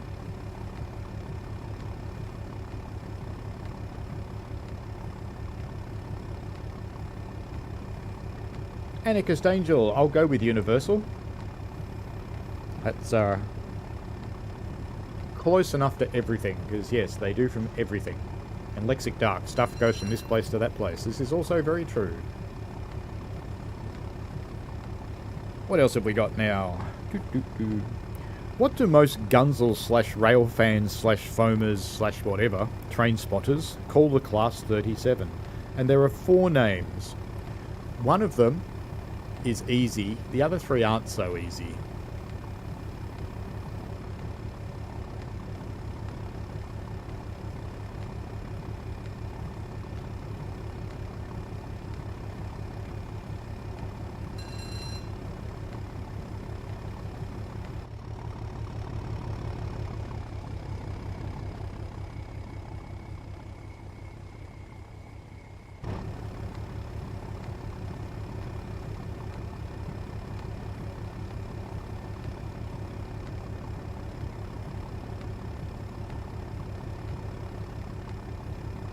Anarchist Angel is first with Tractor, because we won't accept Metra's answer that he pre-answered the other day, because that wouldn't be right.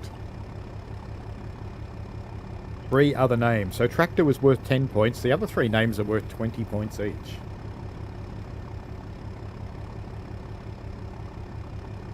Anarchist Angel came up with Slugs, indeed, and that's worth 20 points. And there are 2 more. Rail fans did also call them Slugs. Trains, kits, etc. always just called them the 37.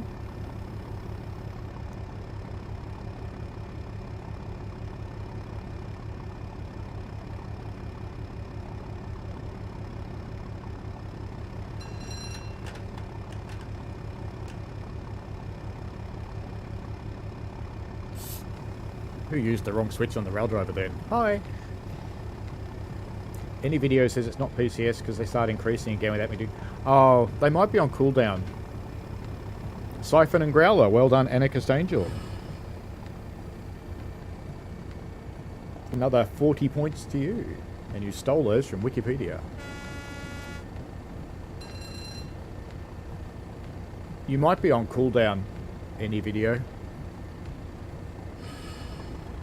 The locomotives drop the amps, stop generating for a little while, and then pick it up again.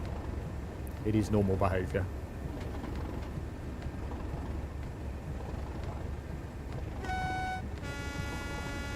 Out through the Gillingham crossing again, which actually has signs that says it is the Gillingham level crossing. It's proud of being the Gillingham level crossing. Trains, kits, etc. Yes, because one was owned by an organisation called the Growler Group. I kind of suspect it's the Growler Group took their name from the nickname of the locomotive. I do wish the 8 camera would face this way round by default. Interestingly, on PlayStation it does.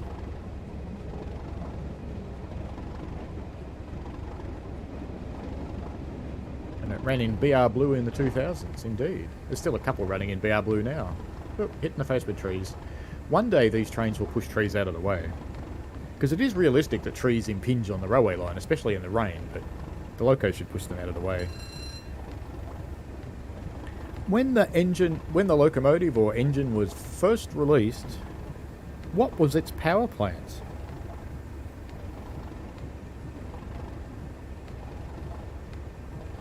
And the more of the answer you get correct, the more points I'll give you. And I expect a lot of people to get it wrong, because Wiki is wrong. ChatGPT gets it wrong too, just saying. Richie Peach says, can I hear the F1 nearby? It's not that nearby to me. So no.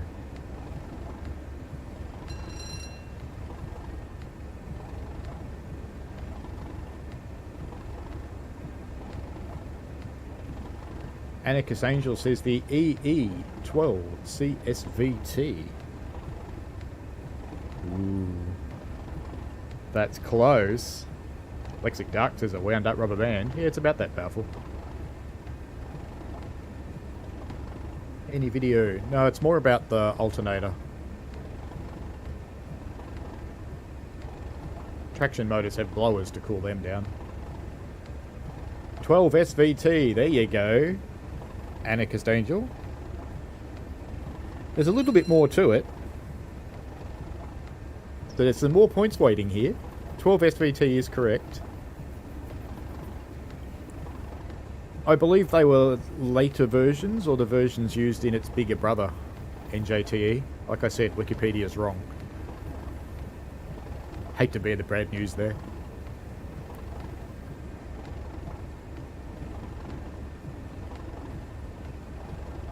The full answer is the English Electric 12 SVT Mark II diesel engine.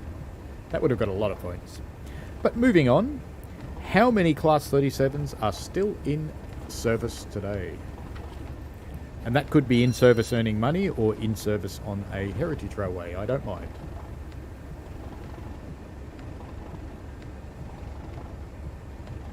Yeah, those other engines, NJTE, came in when they were repowered later in life and they became things like the 37.5, etc.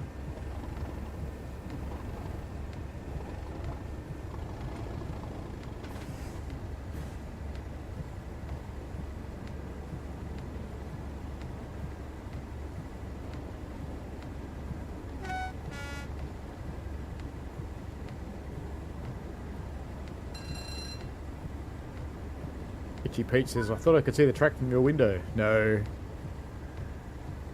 No, it's about 25 kilometres or so from me.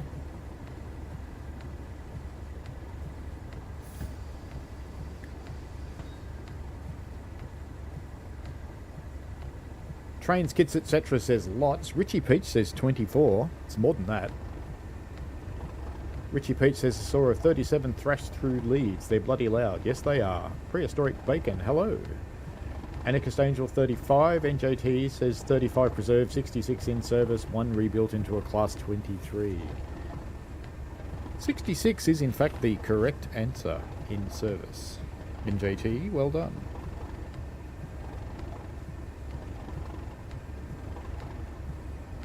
When English Electric was contracted to build the locomotives, they took design elements from another class that they were already building.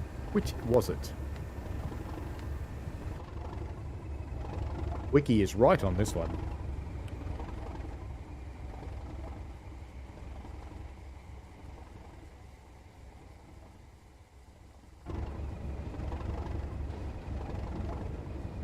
$66 is the right answer, NJTE, because 66 actually do something.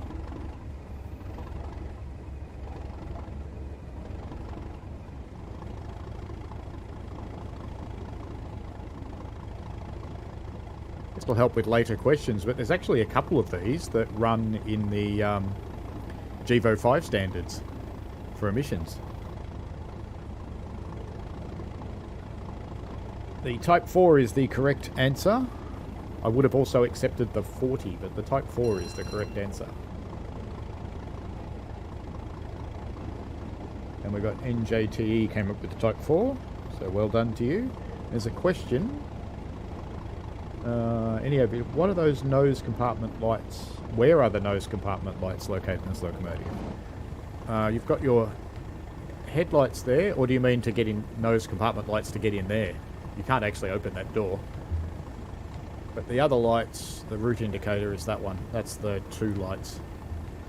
So if you're looking at it, the two top ones are the route indicator and the bottom one is the headlight. The bright light, as it were.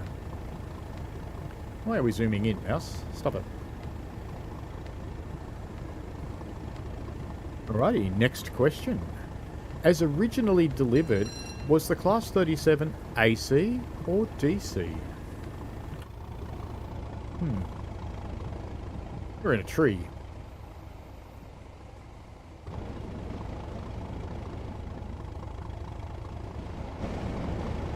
There's a view.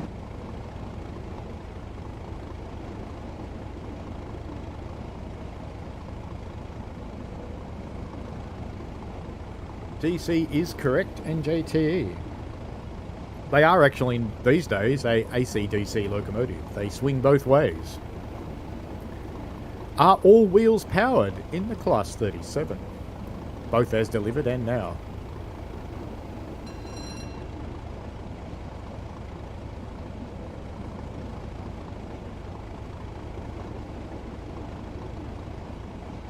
It is a diesel, but it drives, as delivered, a DC generator with DC traction motors. The modern versions have AC generators and DC traction motors, except for two locomotives that exist, which have AC alternators and AC traction motors. There are two of them. NJT is celebrating that Conrail started 47 years ago on this day. Which is pretty funny that you think about Conrail starting on April the 1st, even though it's April the 2nd here. Conrail was the great joke on America.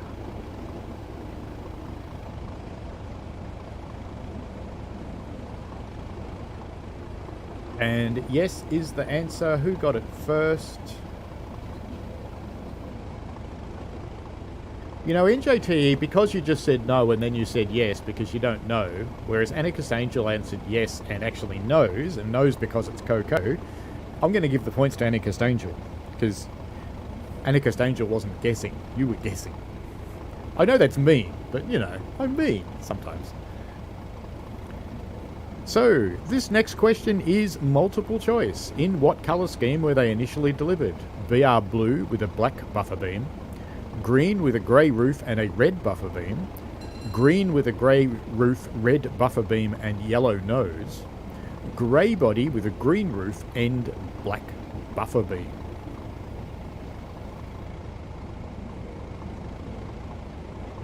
A, B, C or D? Richie Peach says it's April 2nd there too. Just. I actually suspect, Richie Peach, that if I went outside I probably could hear the Grand Prix simply because it's across the water from me.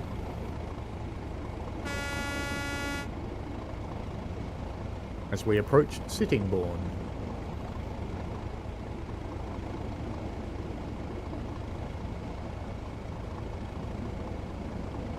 So A, B, C or D?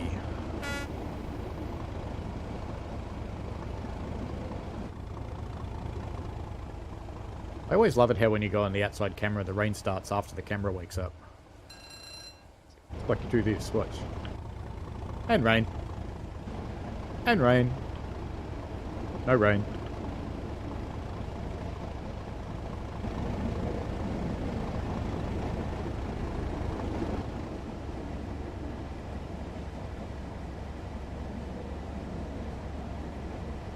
NJT says green with a yellow nose was only adopted after more safety regulations. Anarchist Angel says D, which was green body with a green roof and an end black buffer beam.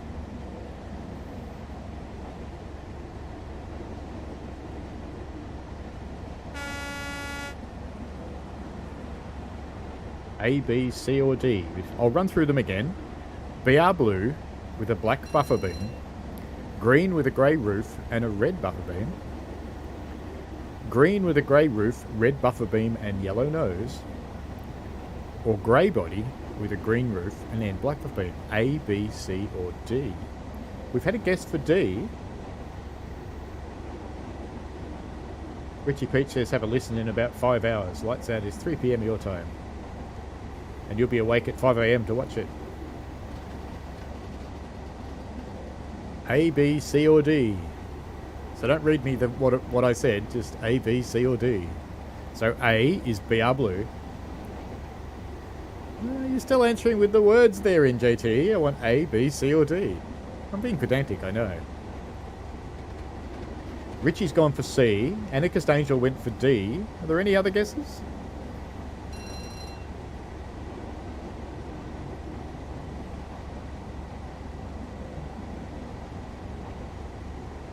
And JTE finally got the hint. B. Well done. Alrighty, which depot did they initially work out of? A. Crewe, B. Bladen, or C. Hull? Also, multiple choice.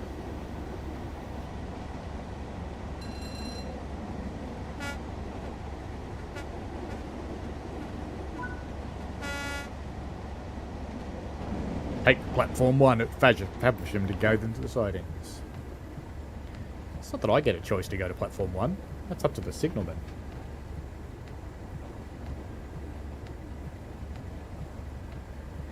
NJTE says B and is correct.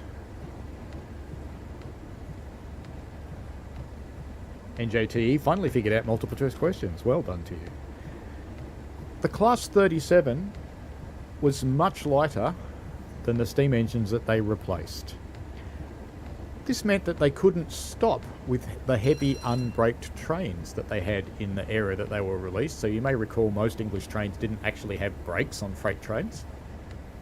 How did they solve that problem?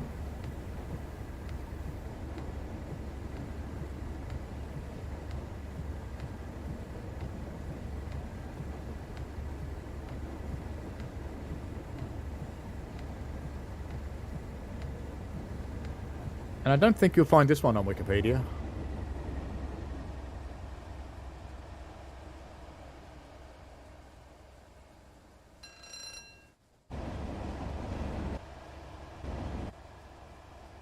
Tail lights don't work on the blue trains, but they did work on the white ones. Interesting. Trains, kits, etc. Brake tender is the correct answer.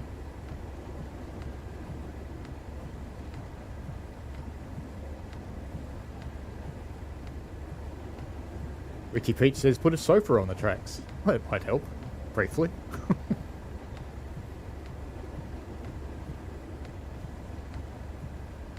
Trains, kits, etc. Your channel name is interesting. Do you sell bits and pieces? When they were delivered, these diesel engines had a steam boiler. True or false?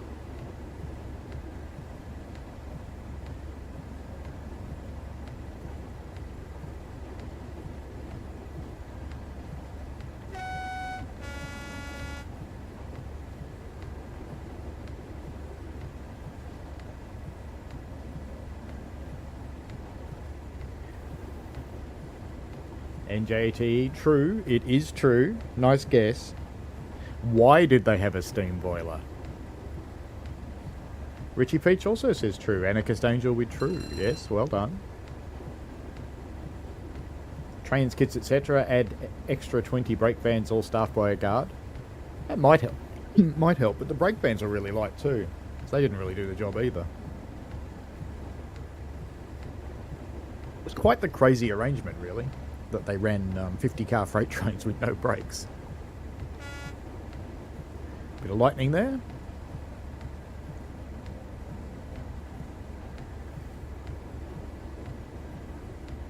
And this looks like we have a route indicator, so I'm going to put some brakes on.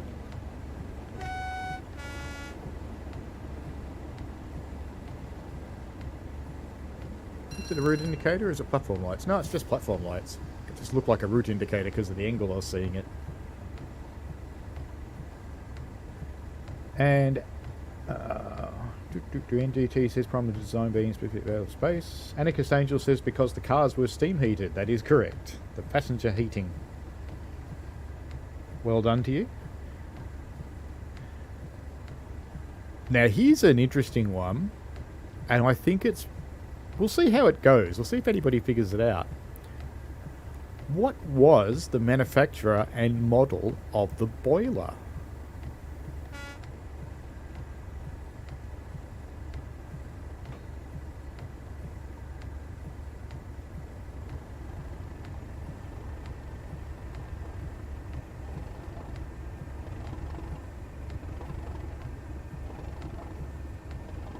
Remember your answer, Richie Peach, for later. I think the sun's coming out.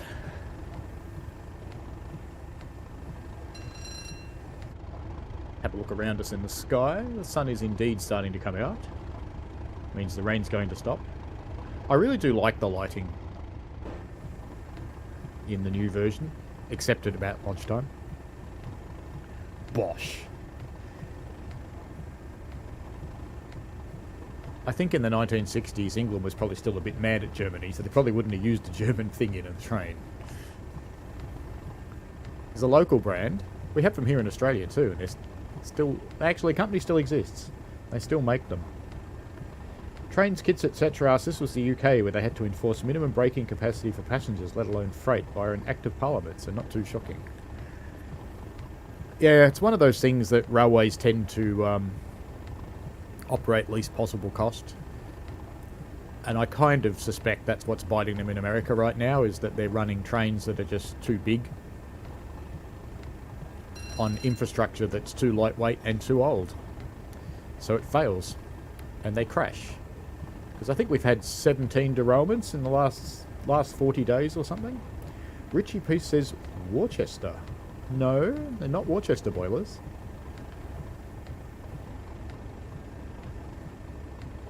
We'll come back to this question. When we come back to it, it's going to be worth 50 points, so it's going to be a bit of a game changer. This locomotive has air brakes on the independent. It's got a straight independent air brake. What kind of brakes did it have for the train itself when it was initially delivered? What kind of brakes were they?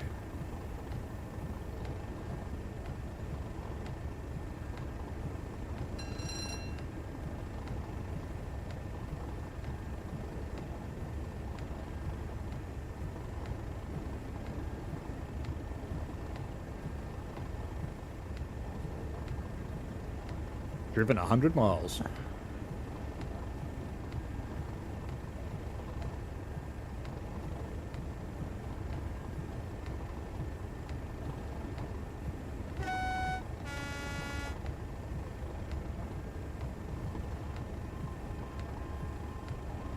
Ream, says trains, kits, etc. No, it's not a ream boiler. NJTE, it was not a dual brake. Anarchist Angel, vacuum brakes is the correct answer. When they were delivered, they did only have vacuum brakes. You're really giving NJTE a run for his money today. How much fuel could the locomotive carry in total, fitted with steam heating? So remember, there's two fuel tanks. You need to get both right. It's worth 20 points. I won't accept a partial answer. You must have both. So you can give me a total in gallons, or you can give me the two tank sizes independently. I don't care, but they must be in the same answer.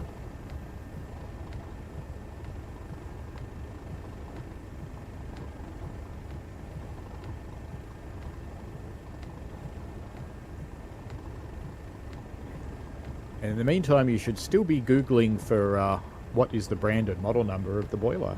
100 litres, Richie Peach. That wouldn't get you far in a locomotive. I do want it in gallons, Anarchist Angel. Although that's probably relatively close. Let me try a conversion.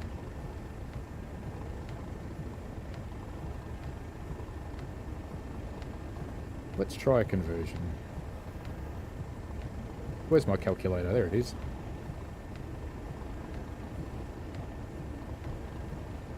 Actually, no, it's not even close.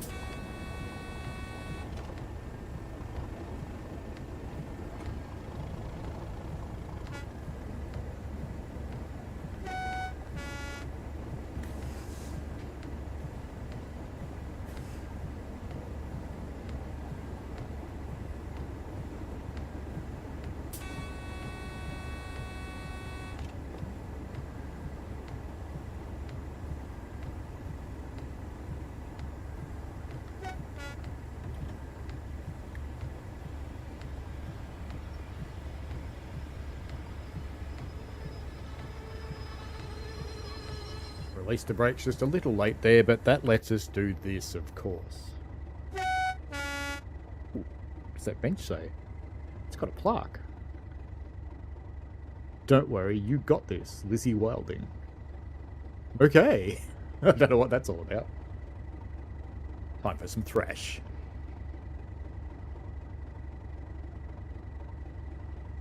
Eventually. Am I locked out? I am locked out. Did I not acknowledge AWS quickly enough? I think that's what I did.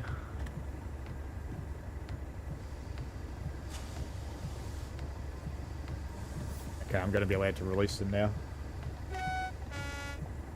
I don't think I acknowledged AWS. So now it's time for some thrash. Maybe.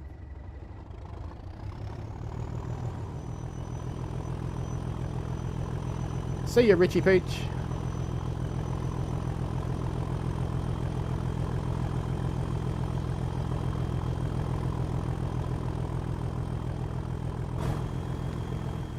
Not that I should fang for too long.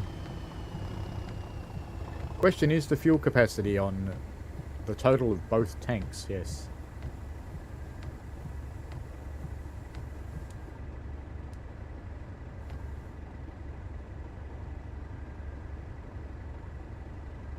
Isn't it cute that they've made the sun come out and the rain stop as we deliver the blue train into a new day?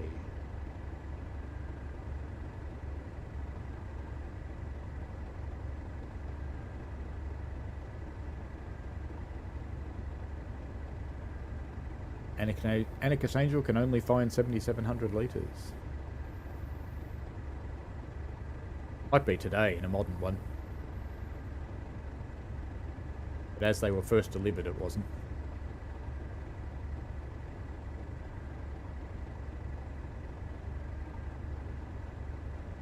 US gallons are strange things. English gallons would be better, I think.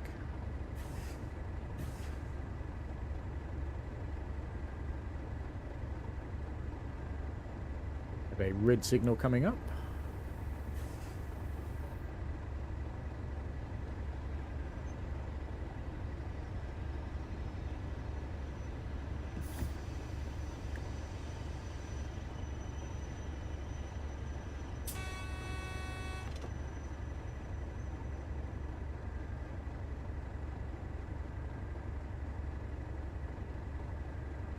We'll come back to it.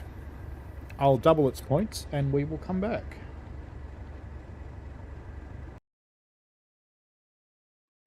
Oops, accidentally pressed the key. Just acknowledging the signalman that just did me the favour of making that signal yellow. About 900 imperial gallons. That's pretty close.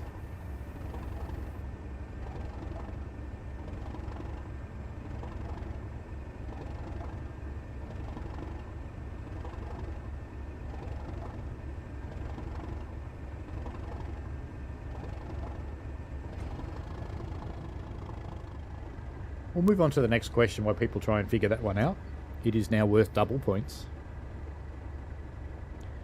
Name the two companies and the places where the locomotives were built.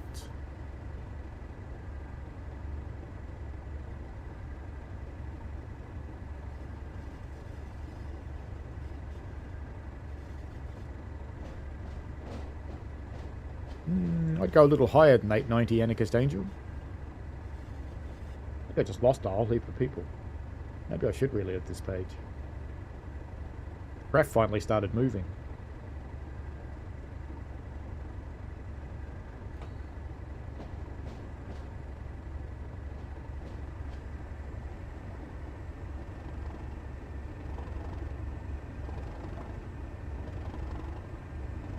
Vulcan Foundry, that's one of the places. So manufacturer and place. So Vulcan Foundry is a place. We've mentioned the manufacturer a couple of times.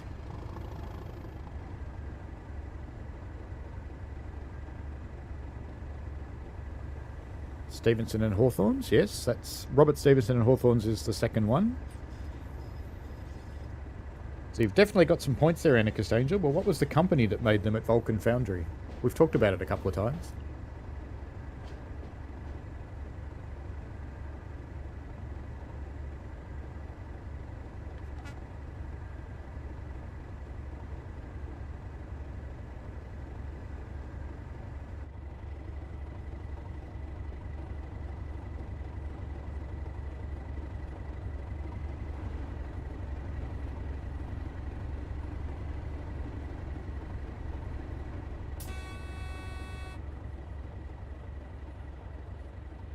English Electric, well done. You get all the points for that. Stop the train in siding 2, then reverse the training into the siding next to the station. We'll park the 375 up there. Fair enough. Do I have to set any points? No, it looks like it's done it by itself. That's fine then. Alrighty, next question. Refurbished, the Class 37 had 2 alternators, AC power. Does it have DC or AC traction motors? This is the first refurbishment I'm talking about. It's only very recently a couple of them have been adapted to be different to this answer.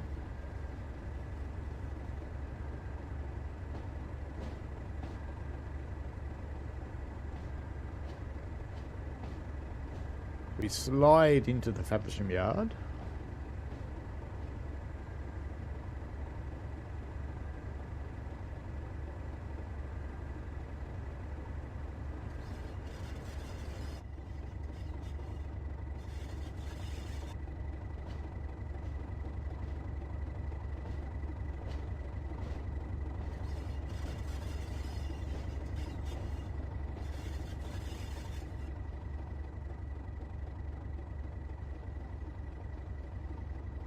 When they were first refurbished and they got given, well, it's not first refurbished, but one of the refurbishments they got given alternators, so AC power. Did they keep the DC traction motors or did they swap them to AC traction motors?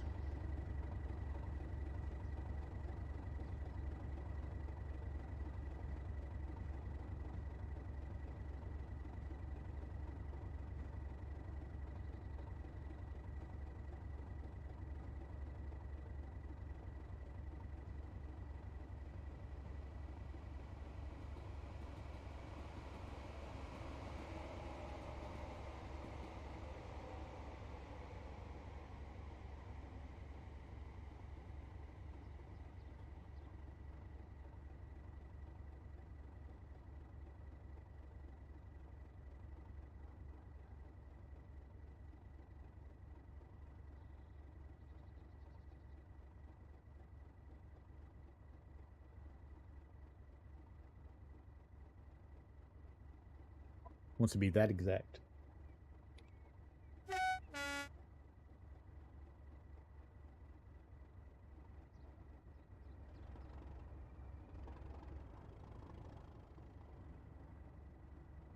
Don't like it when it has to be really exact. There we go, that should do it. Indeed did. Now, has the signalman done these points for me? Looks like it. Very good.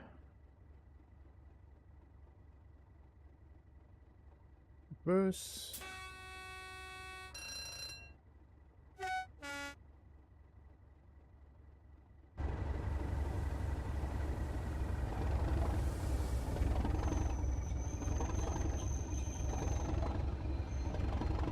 It's a nice screenshot.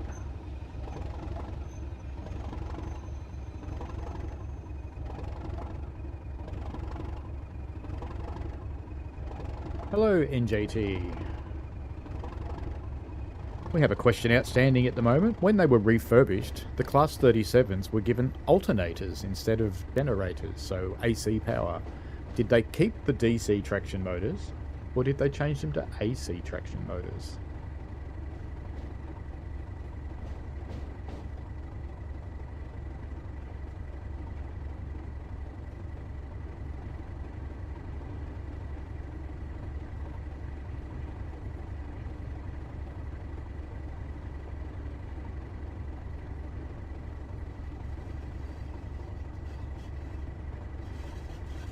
I like the way the shadows from the trees are actually affecting the exhaust smoke. That's quite cool.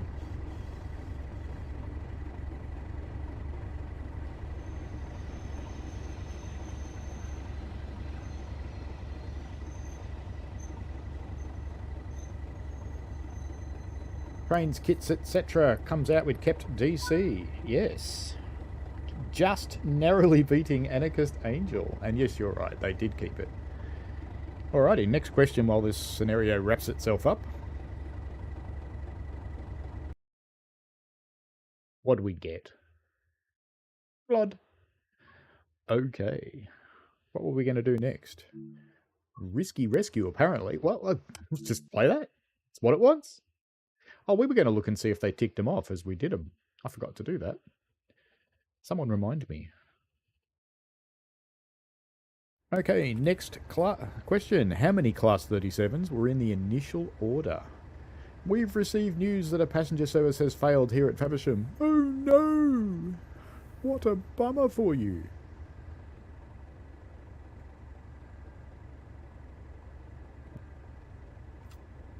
The train has been emptied. Run around to the front via platform 1. Damn it, I didn't read that. Oh well. Just make it up as we go, eh?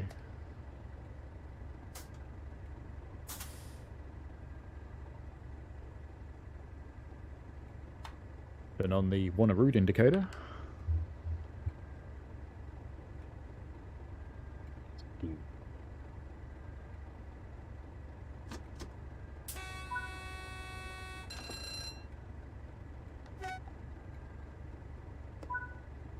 Bit early on the horn there. Set the train brake to release. Pretty sure I already have.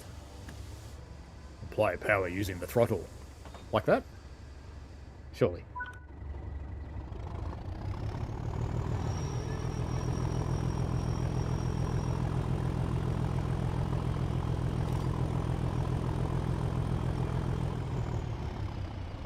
"42, Anarchist Angel is correct answer." What's going on in JTE? We should have tail lights on too, shouldn't we? I thought I turned on the route indicators, but clearly not. No, I did. But they're not on. But we should also have tail lights on, which I can't get to both. Can't get to the other one. So we'll just have to...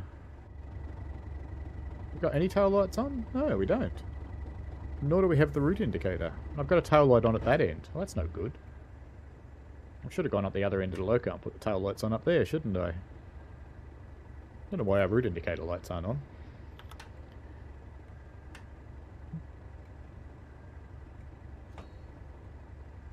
Next question, please. What else is 42 to someone of my generation?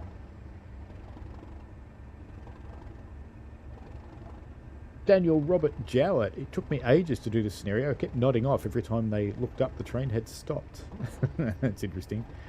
Anarchist Angel at 3 AM for you. Oh, that's impressive.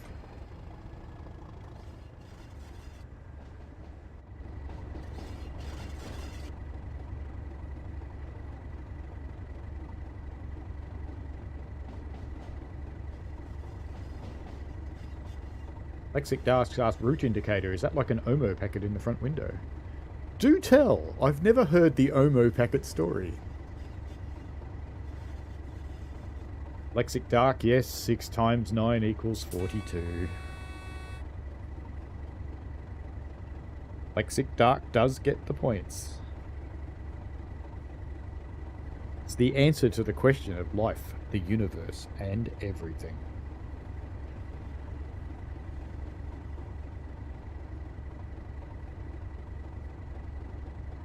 There's our failed 375. Otherwise known as the rooted unit. Why am I using train brake store?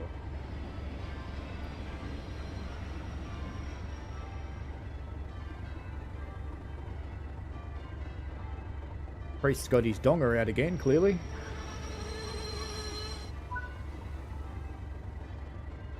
He's the coupler. Oh. Great, now put in reverse and slowly couples the stuck train on platform 2. This is the front. That route indicator light is on. Just didn't look like it was before. Raise the coupler up. Do, do, do, do, do, do, do.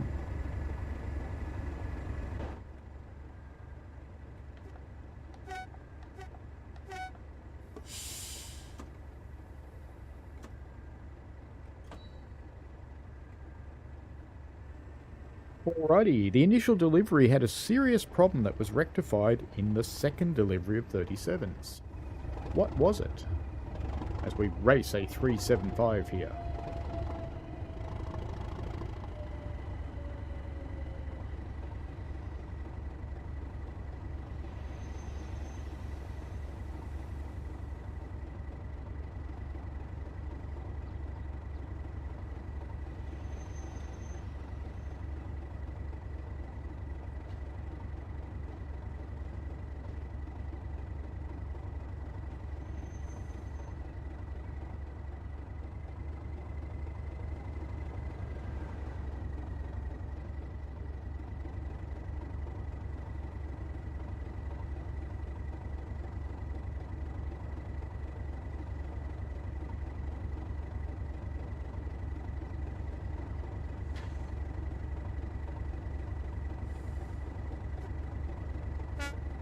Safety stop, and off we go.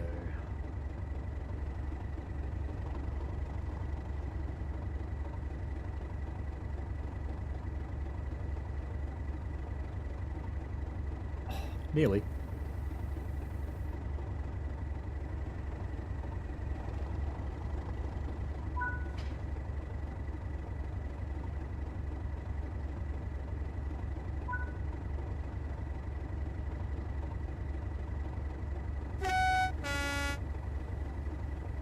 I hope that signal's actually not red.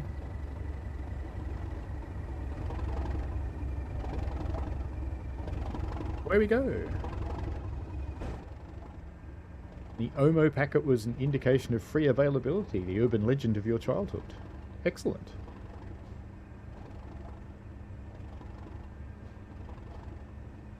And it meant old man out. I'm impressed. I'd never heard of that before.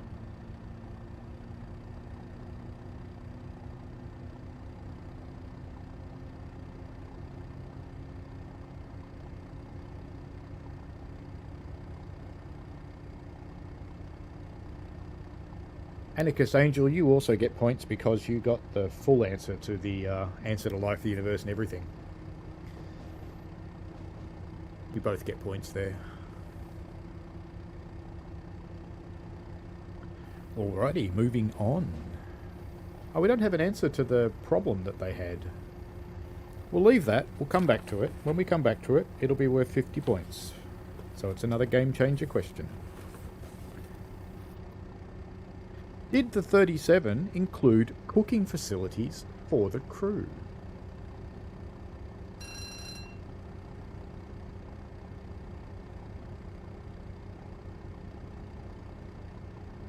Damn it, I have killed the sound, at least for me. I can see it's still streaming it. I yanked out a plug.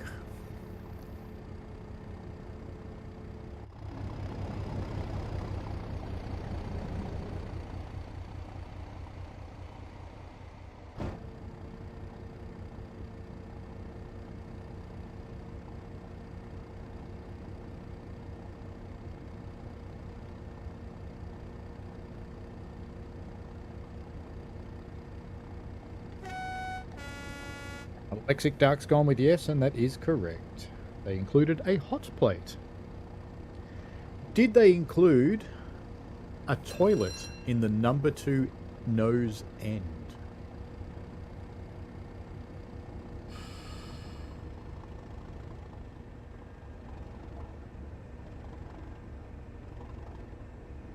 NJT asks if I tried pink sauce. It's a mixture of ketchup and mayonnaise. No, I can't say I have, but it is available here.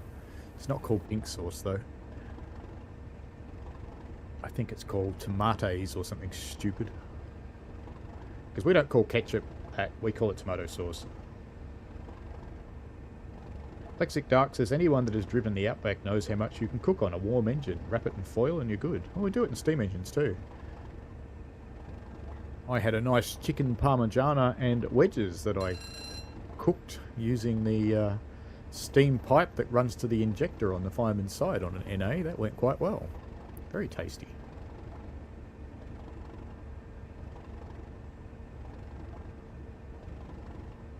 Anarchist Angel has the correct answer about the toilet. It was actually no. There isn't one in these locomotives.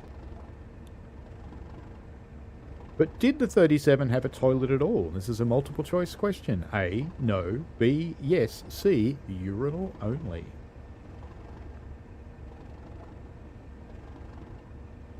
Ooh, I think you might end up with some cooked sausage if you did the steam boiler one. There, NJT.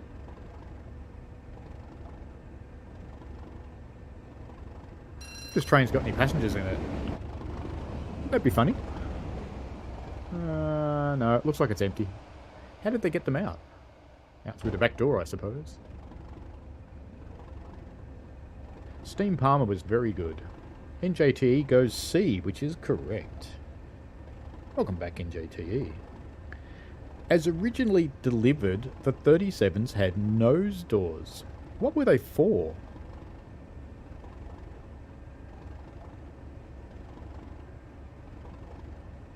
Trains, kits, etc. says anywhere's a toilet if you want it bad enough. Yeah, there is always the trucker's orange juice bottle. If you ever catch a ride if you're hitchhiking in a semi-trailer, don't drink the apple juice. Be a bad idea.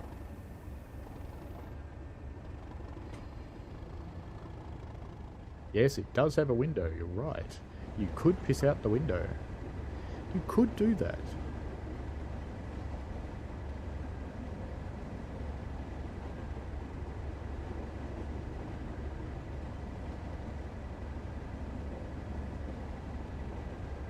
Lexic Dark says communication. I'm going to take communication in the traditional sense, which actually means to move between the locomotives. But yes, that is what it's for. You can move between the units on the run. Apart from the UK, which 3 European nations operate the Class 37 today? Largely thanks to Europhoenix.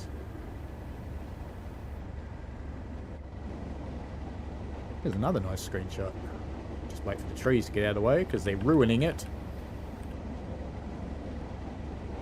Well, it was a nice screenshot. Now it's terrible screenshot, so we're not going to bother. Thanks, trees.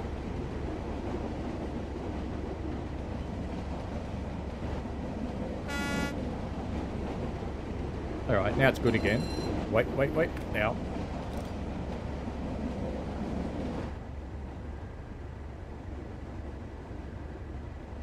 France and Spain, one more to get the points.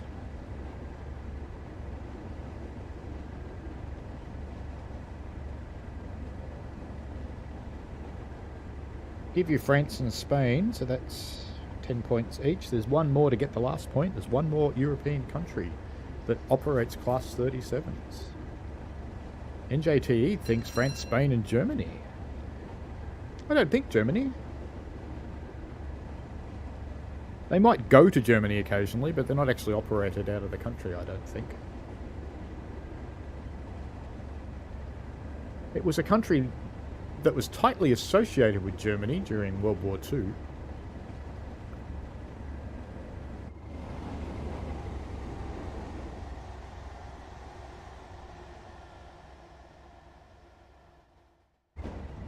Move on while people try and figure it out. It's not Belgium, no. I don't think Belgium was allied with Germany in World War II. Not at the start, anyway. Oh, getting some thick rain. Not Croatia. You're just guessing. Just kick it around a bit. You'll get it. do believe it's starting to snow.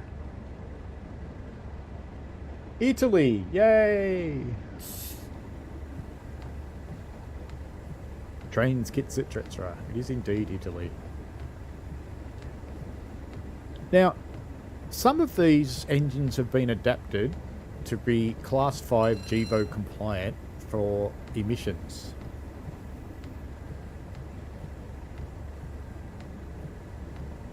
What are the other fuels used in those engines? And there's 3 of them, worth 10 points each.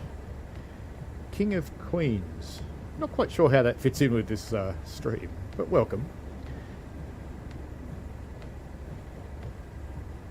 Yeah, they were eventually allied by force, you're right.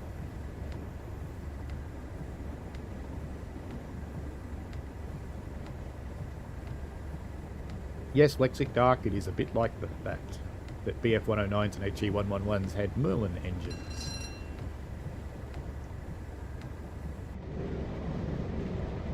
And it is in fact starting to snow. Interesting.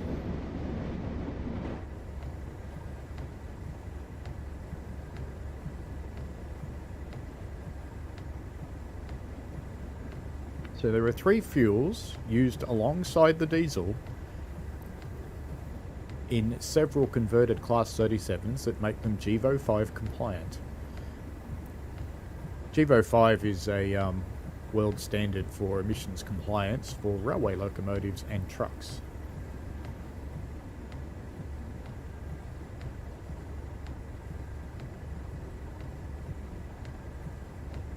Which is starting to transform into a winter route.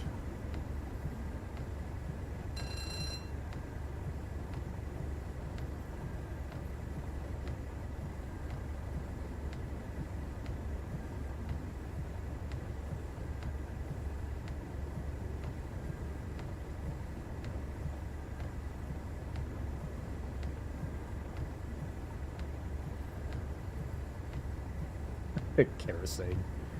Methane, biopropane, and hydrogen.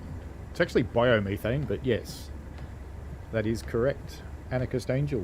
Anarchist Angel gets the points. And that was worth 30.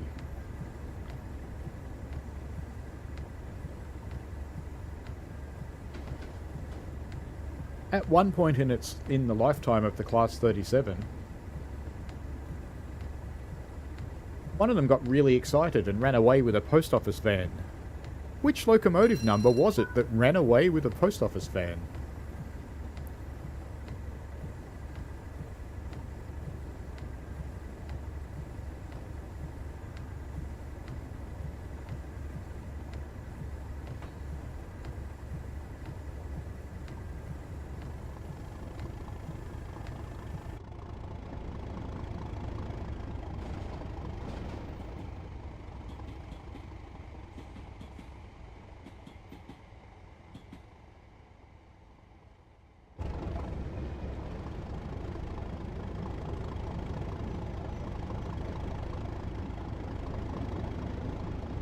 $37,198 is correct.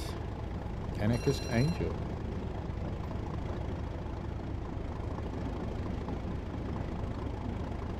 I think they did elope, Lexic Dark. They got together and they had a little tractor locomotive and created the 365.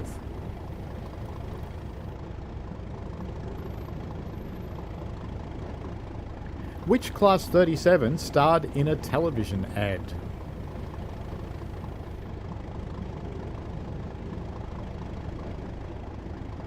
And I'm going to play it for you, but I don't really know if I should, because I have a faint suspicion I'll get a copyright strike for it.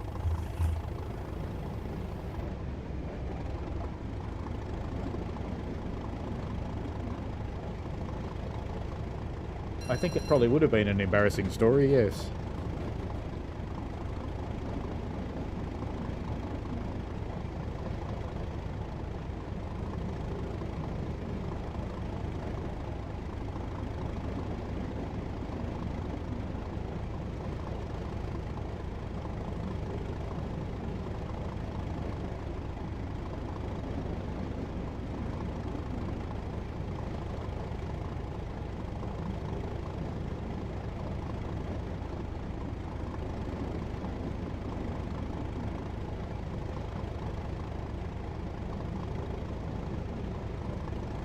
Anarchist Angel is correct. 37093. Well done to you.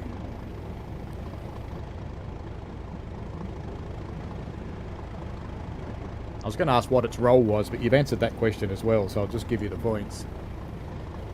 And just purely for amusement purposes, and we'll do this in the spirit of fair use, of course.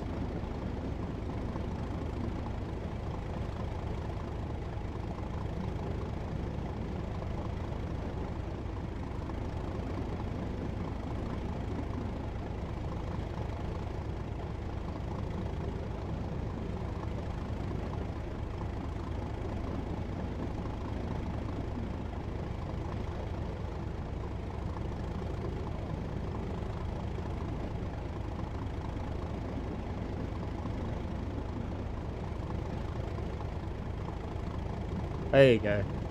I know you couldn't get the sound from that. Whoops, go back up there where you belong. Just occurred to me after I started playing that I don't actually feed the sound from that channel, but, you know, you got to see it. So I won't get a copyright strike, because YouTube will never know.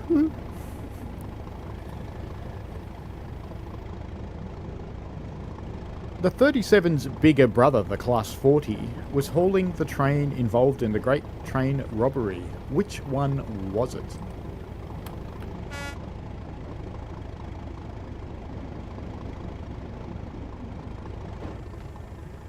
Anarchist Angel is still waiting for a police 37 to pull up when you're going through 30 mile an hour through Strood on the right track. Ma'am, do you know why I'm pulling you over? Yep, I could see that. Why not? And trains, kits, etc. Yes, the blue light on top was really the icing on the cake.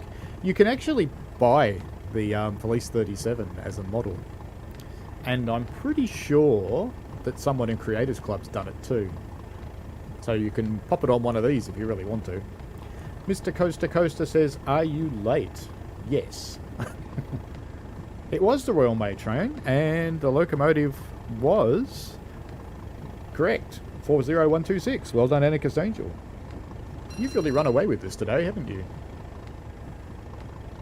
Not many questions left. We've got the hard ones. Now, the 37 came out of a thing called the Modernisation Plan. And there are 4 things that made it unusual compared to the other modernisation plan engines. Name the 4 things. And these are worth more than the usual points, because this might actually be a little bit hard. I prefer marzipan on my cake, Lexic Duck.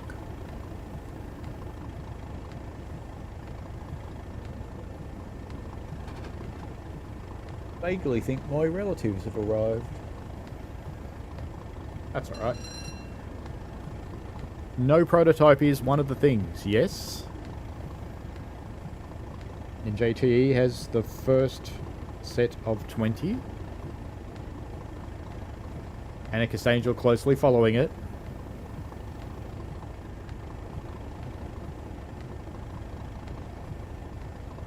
Being a bit quick. Naughty.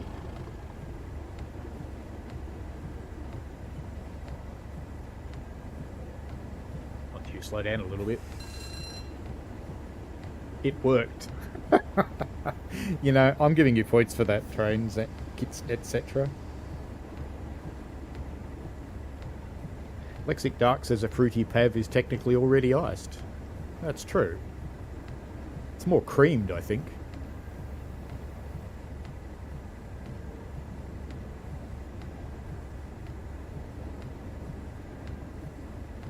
So there are 3 more things that I'm looking for. There. No. Not that they ordered more before the first batch arrived, no.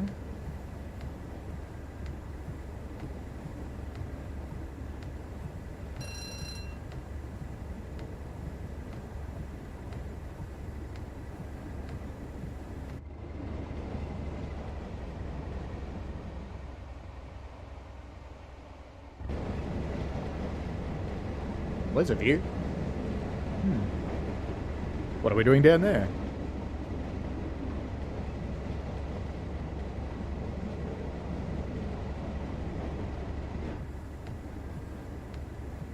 I don't know what it is with spraying passion fruit all over it. Seems a strange concept to me.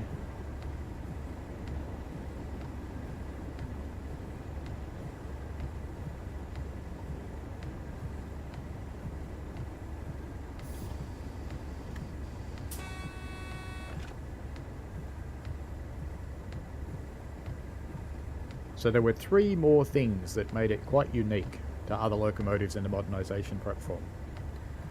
No, because EE built quite a lot of them.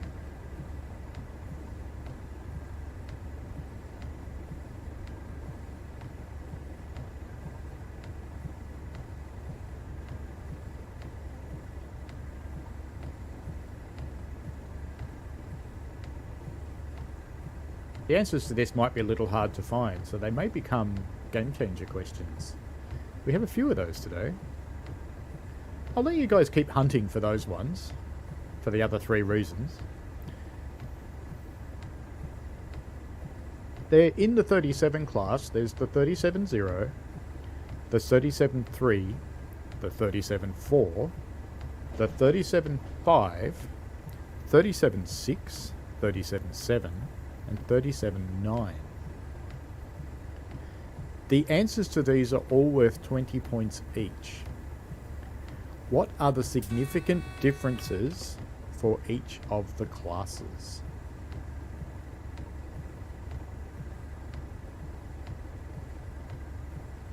Now, building locomotives in different places is not unusual, really.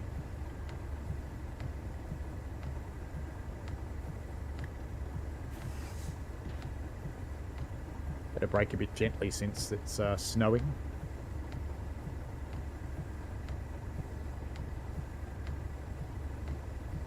Even though I know these points, these signals rather, will probably change in a minute.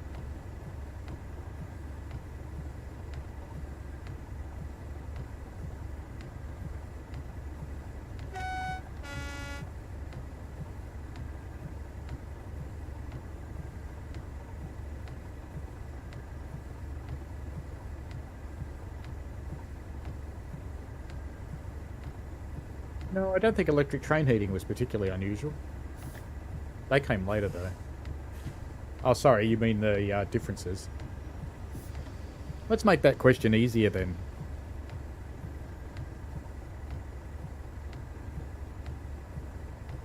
What were the differences on the 37-3?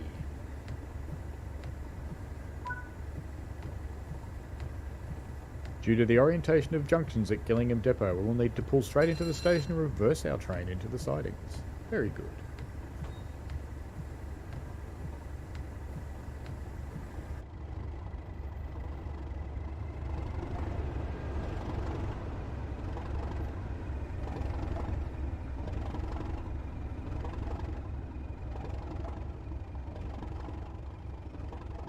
.37.9 with new engines, correct. Brush traction motors, that was the 37.5, I think. So there's some points building up here. The electric train heat is another set of points. That was on the 37.6. We'll probably catch up with our train, shouldn't we? Now that the clouds are going away and the sun's coming out again. Some were rebogeyed. That was the 37.3.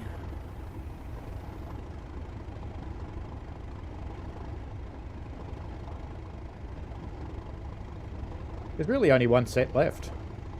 It's the 37.7.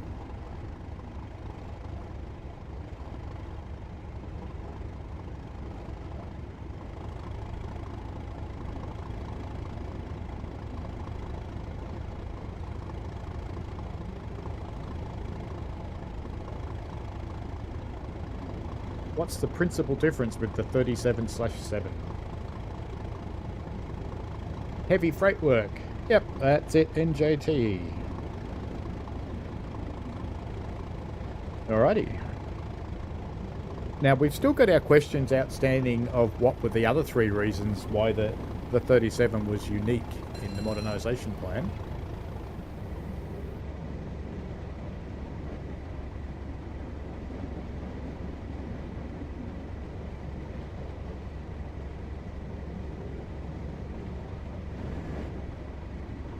Come over to the shiny side, it'll look nicer.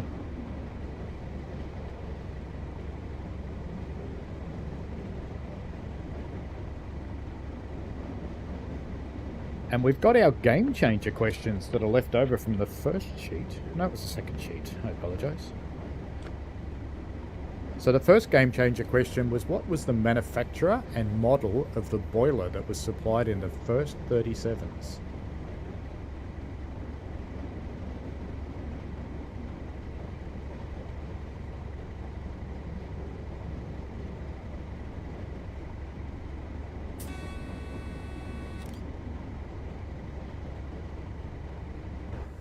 Sneaky screenshot there.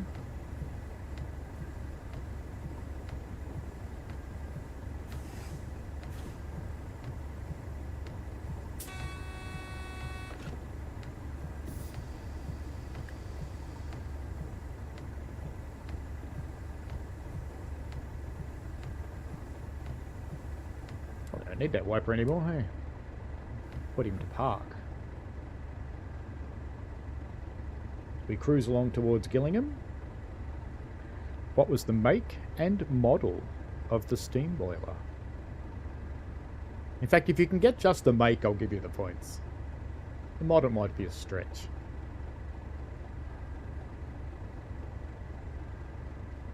Now, I can tell you it's a very famous boiler manufacturer. They are still in business today.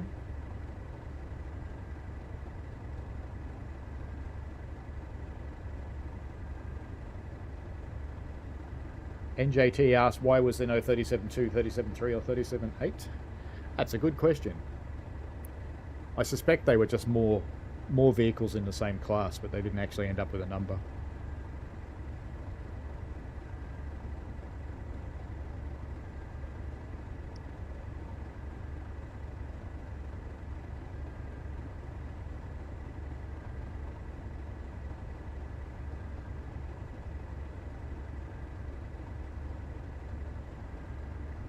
Oh, well done, Anarchist Angel. It was a Clayton steam boiler.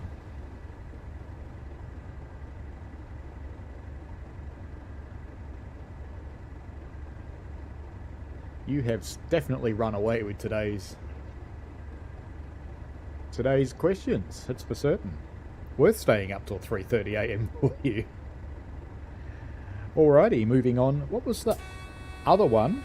The other game-changing question was the number of gallons. So, Anarchist Angel was pretty close before. So when they were first delivered, they had 2 fuel tanks. One was for the locomotive and one was for the steam boiler. They both contained diesel. You can give me the combined gallons, or you can give me the gallons for each tank. And that's English gallons, or imperial gallons, if you like. As distinct from American gallons, which are different. And I'm sure this will amuse the Americans who somewhat don't like the metric system. American gallons are aligned with the metric system. I hate to tell you that, but they are. They are 4 litres. Whereas imperial gallons are more. We stroll into Gillingham with a red signal in our face at the moment.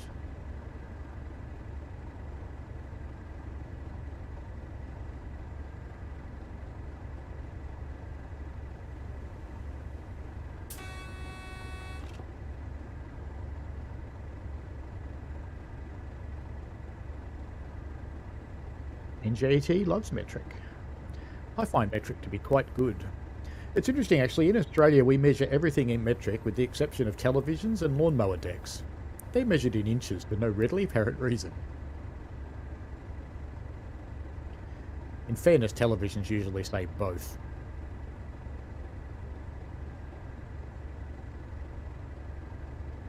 And in televisions, let's just say the television industry is like boys, because they measure things diagonally instead of the way you would normally measure a shape. So they come up with a much bigger number than it actually is.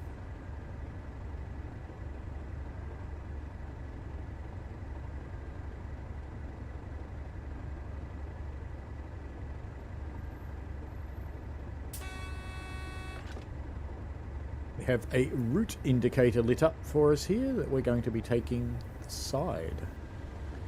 So we need to be going slowly, but we already are, so that's fine.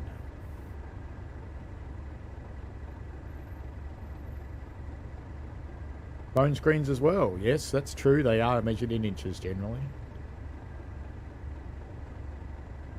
So are monitors, so I suppose you could say screens in general are measured in inches, for no readily apparent reason. But that's okay. I think in phones they even take it a higher degree of imagination because they actually measure it from the corner of the case to the corner of the case. Trains, kits, etc. says sick alloy wheels for utes come in Imperial. I don't actually know that, but that's okay. It's fair enough.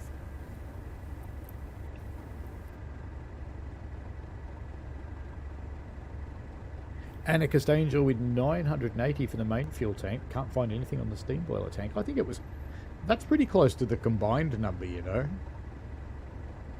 And I got these numbers from the Class 37 manual. Because I happen to have a copy. I actually have manuals for most English and German and a lot of American trains, because I collect them. So if you ever have a spare manual that you're not using and you want to chuck it my way, whether it's real or just a PDF, very happy to accept them.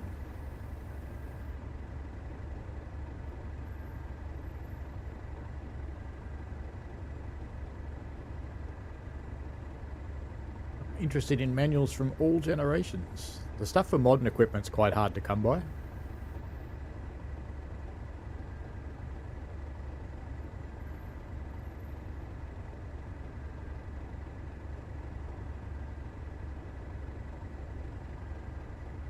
Lexic Dark says in aeroplanes, nautical miles for distance, feet for altitude. At least they went MPA, but it should be M bar. Bar actually makes more sense to me, to be honest. Pascals is a strange measure.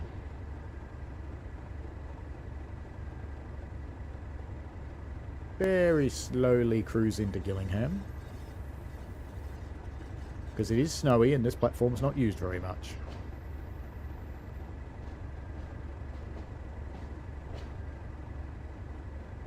So we'll do it this way, Anarchist Angel. 980 is too high. The answer is lower.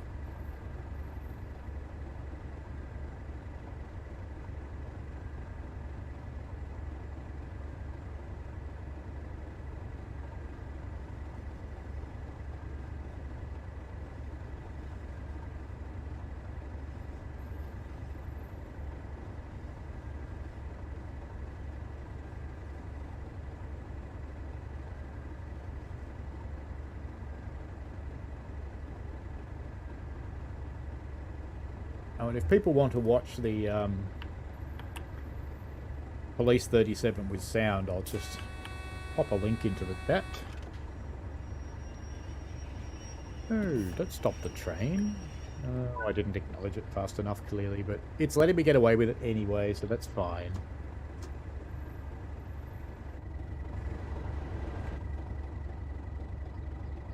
Yeah, it looks like we're ahead of the points. Do we have to set any points to go back into the sidings? Looking pretty good so far. No, we do have to set some. That would have been embarrassing. No, not there. Not there. Actually, I had it right before. There, and then that one. Cool beans. Away we go. Might be still locked out actually after that stop. I am still locked out after that stop. We'll have to wait until it recharges and lets me have brakes back. Which I think I have to apply them and then release them again. Yep, there we go.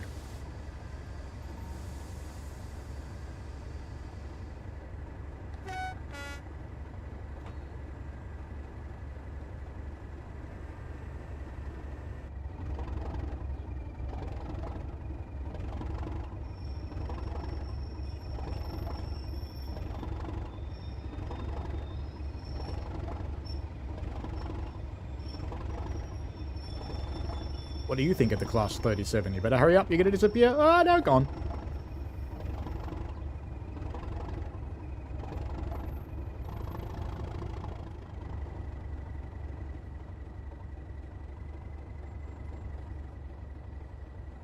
One of them is very grumpy. I think the one that just glared at me. Either that or she's cold. She's sitting there in the snow with a skirt and a t-shirt. Maybe she's just cold, not grumpy.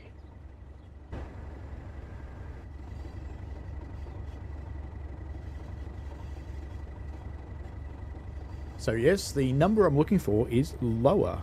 Not a lot lower though. 890 higher.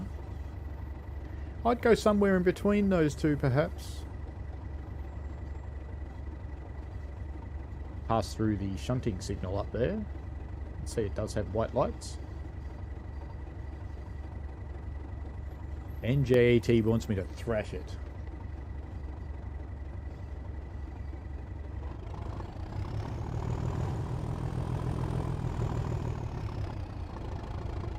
$900 higher.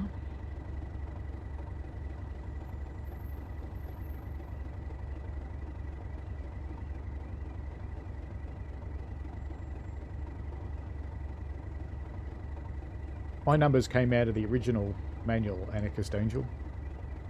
Probably more correct than the internet. NJTE higher.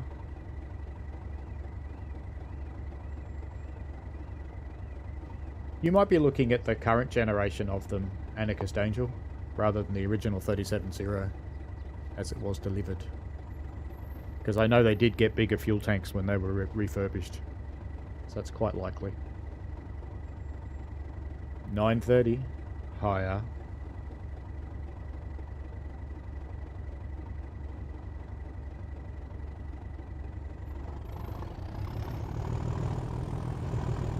That's worth a screenshot, isn't it? 940 higher. 950 to NJTE, who does in fact get 1, 2, 3, 4, 50 points. Well done. That's the combined out of the manual. If you're interested, it was 830 gallons for the locomotive and 120 for the steam boiler. For the fuel that was available to the two of them.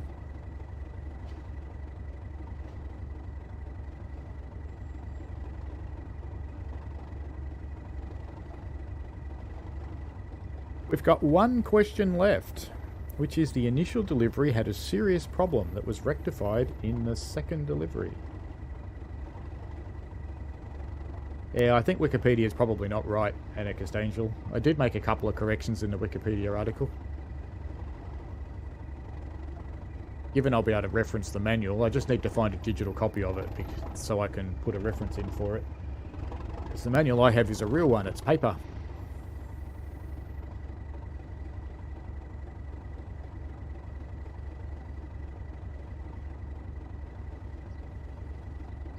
Anarchist Angel also says that the steam boiler fuel supply came from the main fuel supply. Manual definitely disagrees. But that's okay.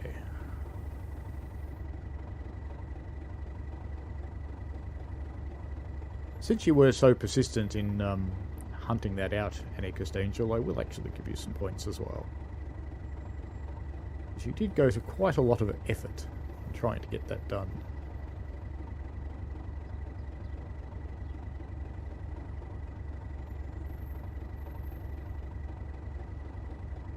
I'll give you the same points I gave to NJTE.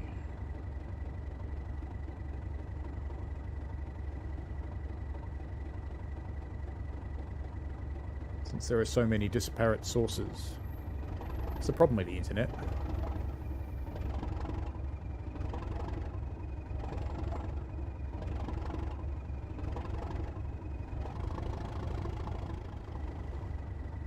Because it is always possible that even the delivered manual was actually incorrect as well. You never know.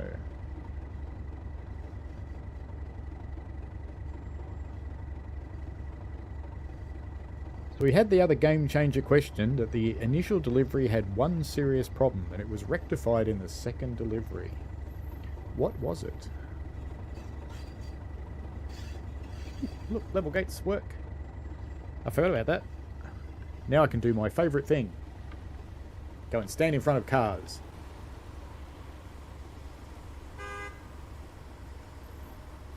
Is there a Mustang in the UK?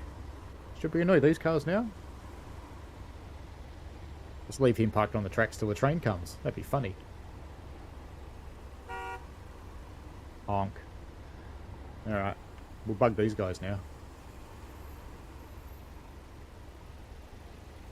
Always funny that you can do that, isn't it? Oh well. Let's go back to our train before it crashes into the end of the siding. No, they weren't braking issues. Well, broken issues, I suppose you could say, but not braking.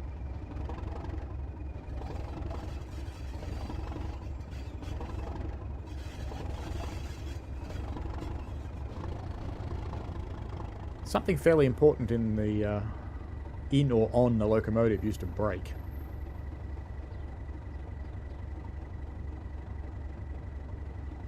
Lexic Dark says it wouldn't be the first time the original manual was wrong. The joys of data integrity issues. Indeed.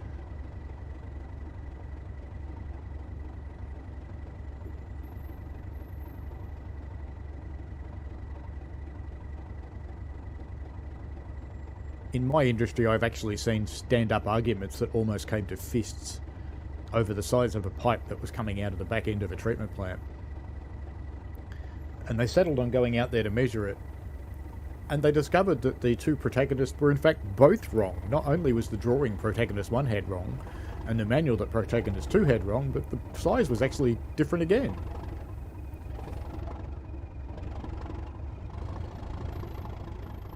And one of the really old blokes that had stayed silent in the meeting and not joined the fracas eventually said, "I put it in. I could have told you that." To which they all said, "Why didn't you?" And it's basically because he didn't want to get yelled at.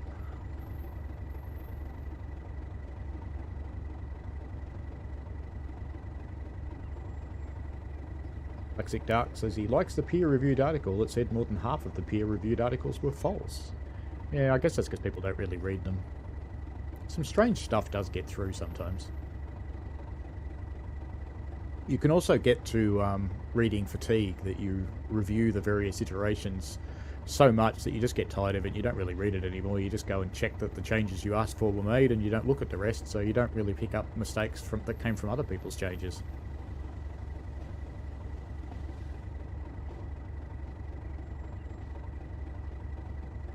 There's an artifact down there.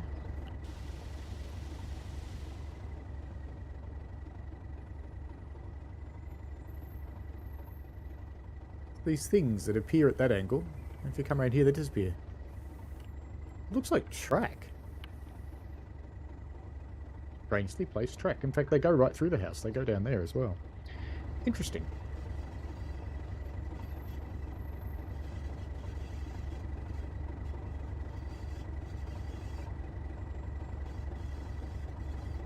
One last thrash.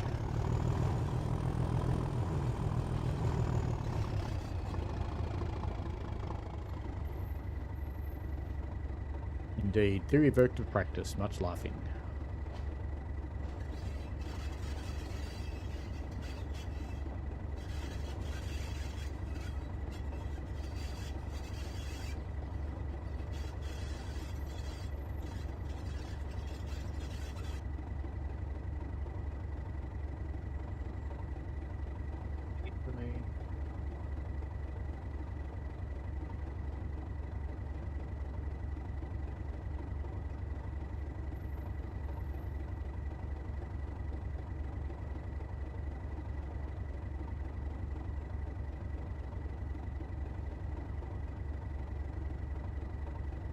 Lexic Dark likes the change marks option for document reading, but it's difficult on hard copy distributions. It is a bit. We use it in the railway though. We use hand marks too.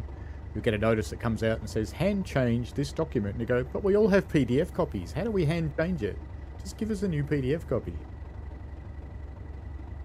What I always find funny is when you get a document from someone that's come from outside your organisation, and you open it up and see that they haven't actually cleaned it and remove all the markings. Let's uncouple the 37 and park it in another siding to keep it out of the way of these 375s. Yes, let's keep it out of the way of the busted 375. Absolutely. Good plan. Uncouple 4 vehicles. Yank the bar.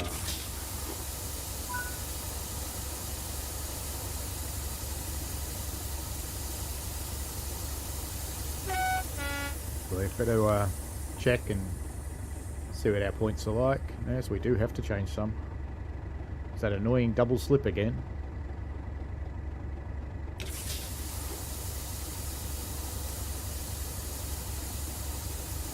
When I built my first model railway, I put double slips in to save space and regretted it because they were quite a common source of derailments. Never used them again. Bye-bye 37.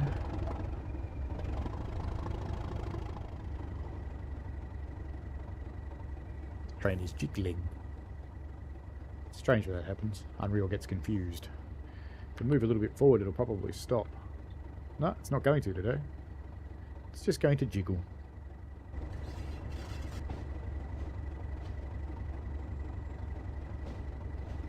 We cruise along in our ROG. No one's going to get this last issue. Well, I'll tell you what it was. I used to get cracked bogies. So I get the points. There you go. Train Simulator Driver, 50 points. Congratulations. Well done. Your first points ever. I don't know that I really need to add these things up because I can tell you that Anarchist Angel did best today, followed by NJTE, followed by Trains, Kits, etc., tied with Brad MacArthur, followed by Lexic Dark and Metra and Z526 Gaming, tied with the 10 points. So, well done, Anarchist Angel. Good stuff. What's it like driving the unrefurbished 375/9? Exactly the same as the other one. The physics in driving is identical. Where are we going? Are we going in the right siding? We usually go in the shed. Gonna go down beside the shed. Fair enough. They're hiding us in the dark. We're not going in the shed. I'm sad now. I want to go in the shed. Oh well. Trains, Kits, etc. was going to say broken bogies as a joke, but didn't. Oh well.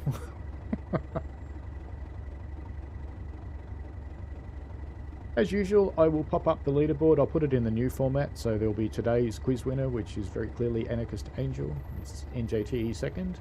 And the year-to-date leaderboard. I still haven't decided whether I'll reset the year-to-date leaderboard periodically. I want to see how this format with having the daily quiz winners goes before that.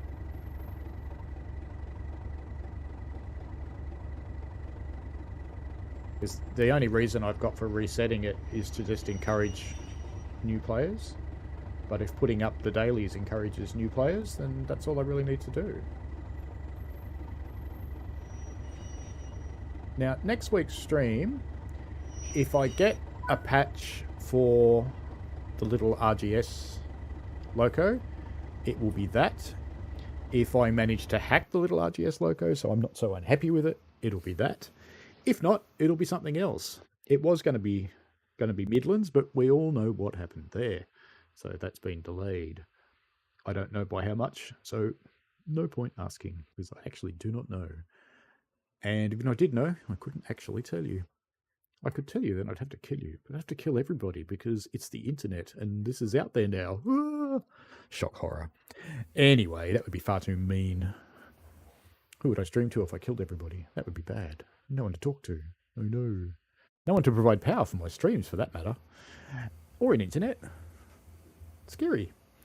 Anyway, all good. So, RGS is the Rio Grande Southern, which came out for Train Simulator Classic a couple of weeks ago, I think. I only got it last week. I did a first look. The route's really good. Locomotive, not so much, but there is a patch coming from the Loco. I'm told by Smokebox, who's one of the developers, and Jonathan, another one of the developers, that a wrong configuration file went out. And that's why there's such an issue with it. If that's fixed, and I think another streamer has already been given the patch, I've asked for it, but I haven't actually got it yet. Might actually hassle TTG actually and see if I can get it through them. But hopefully I can get it out of Smokebox because I do have his contact info. So we'll see. That would be good. If not, I'll invent something. Maybe they're Boston Albany actually. I wanted to make it the Boston Albany, and then I don't have to worry about the RGS. So next week I'll make the Boston Albany on Train Sim Classic. There we go. That makes that really, really, really, really, really, really, really simple. Feel free to jump into my Discord. If you've got any other stream requests, you can ask for them there, or you can ask for them in the chat here or comments. Either's fine. I was very happy to deal with community requests and do something along those lines. Thanks very much for joining in today. Congratulations to Anarchist Angel. I think this is the first time you've won for sure. I'm not sure if it's the first time you've played or not, but well done to you. And good luck with your tat, either the Phoenix or the Angel, whichever one you go for. I like the idea. NJAT, well done as usual. Doing quite well there. And thank you for diving in for all of the other people. So well done, folks, and see you next week. Bye now. Thanks for watching, folks. I hope you enjoyed it. I always like to get your feedback in the form of likes and comments because they help me understand what you want. Give the channel a subscribe and click on the tinkly things so you don't miss out on any new stuff. And thanks for your ongoing support.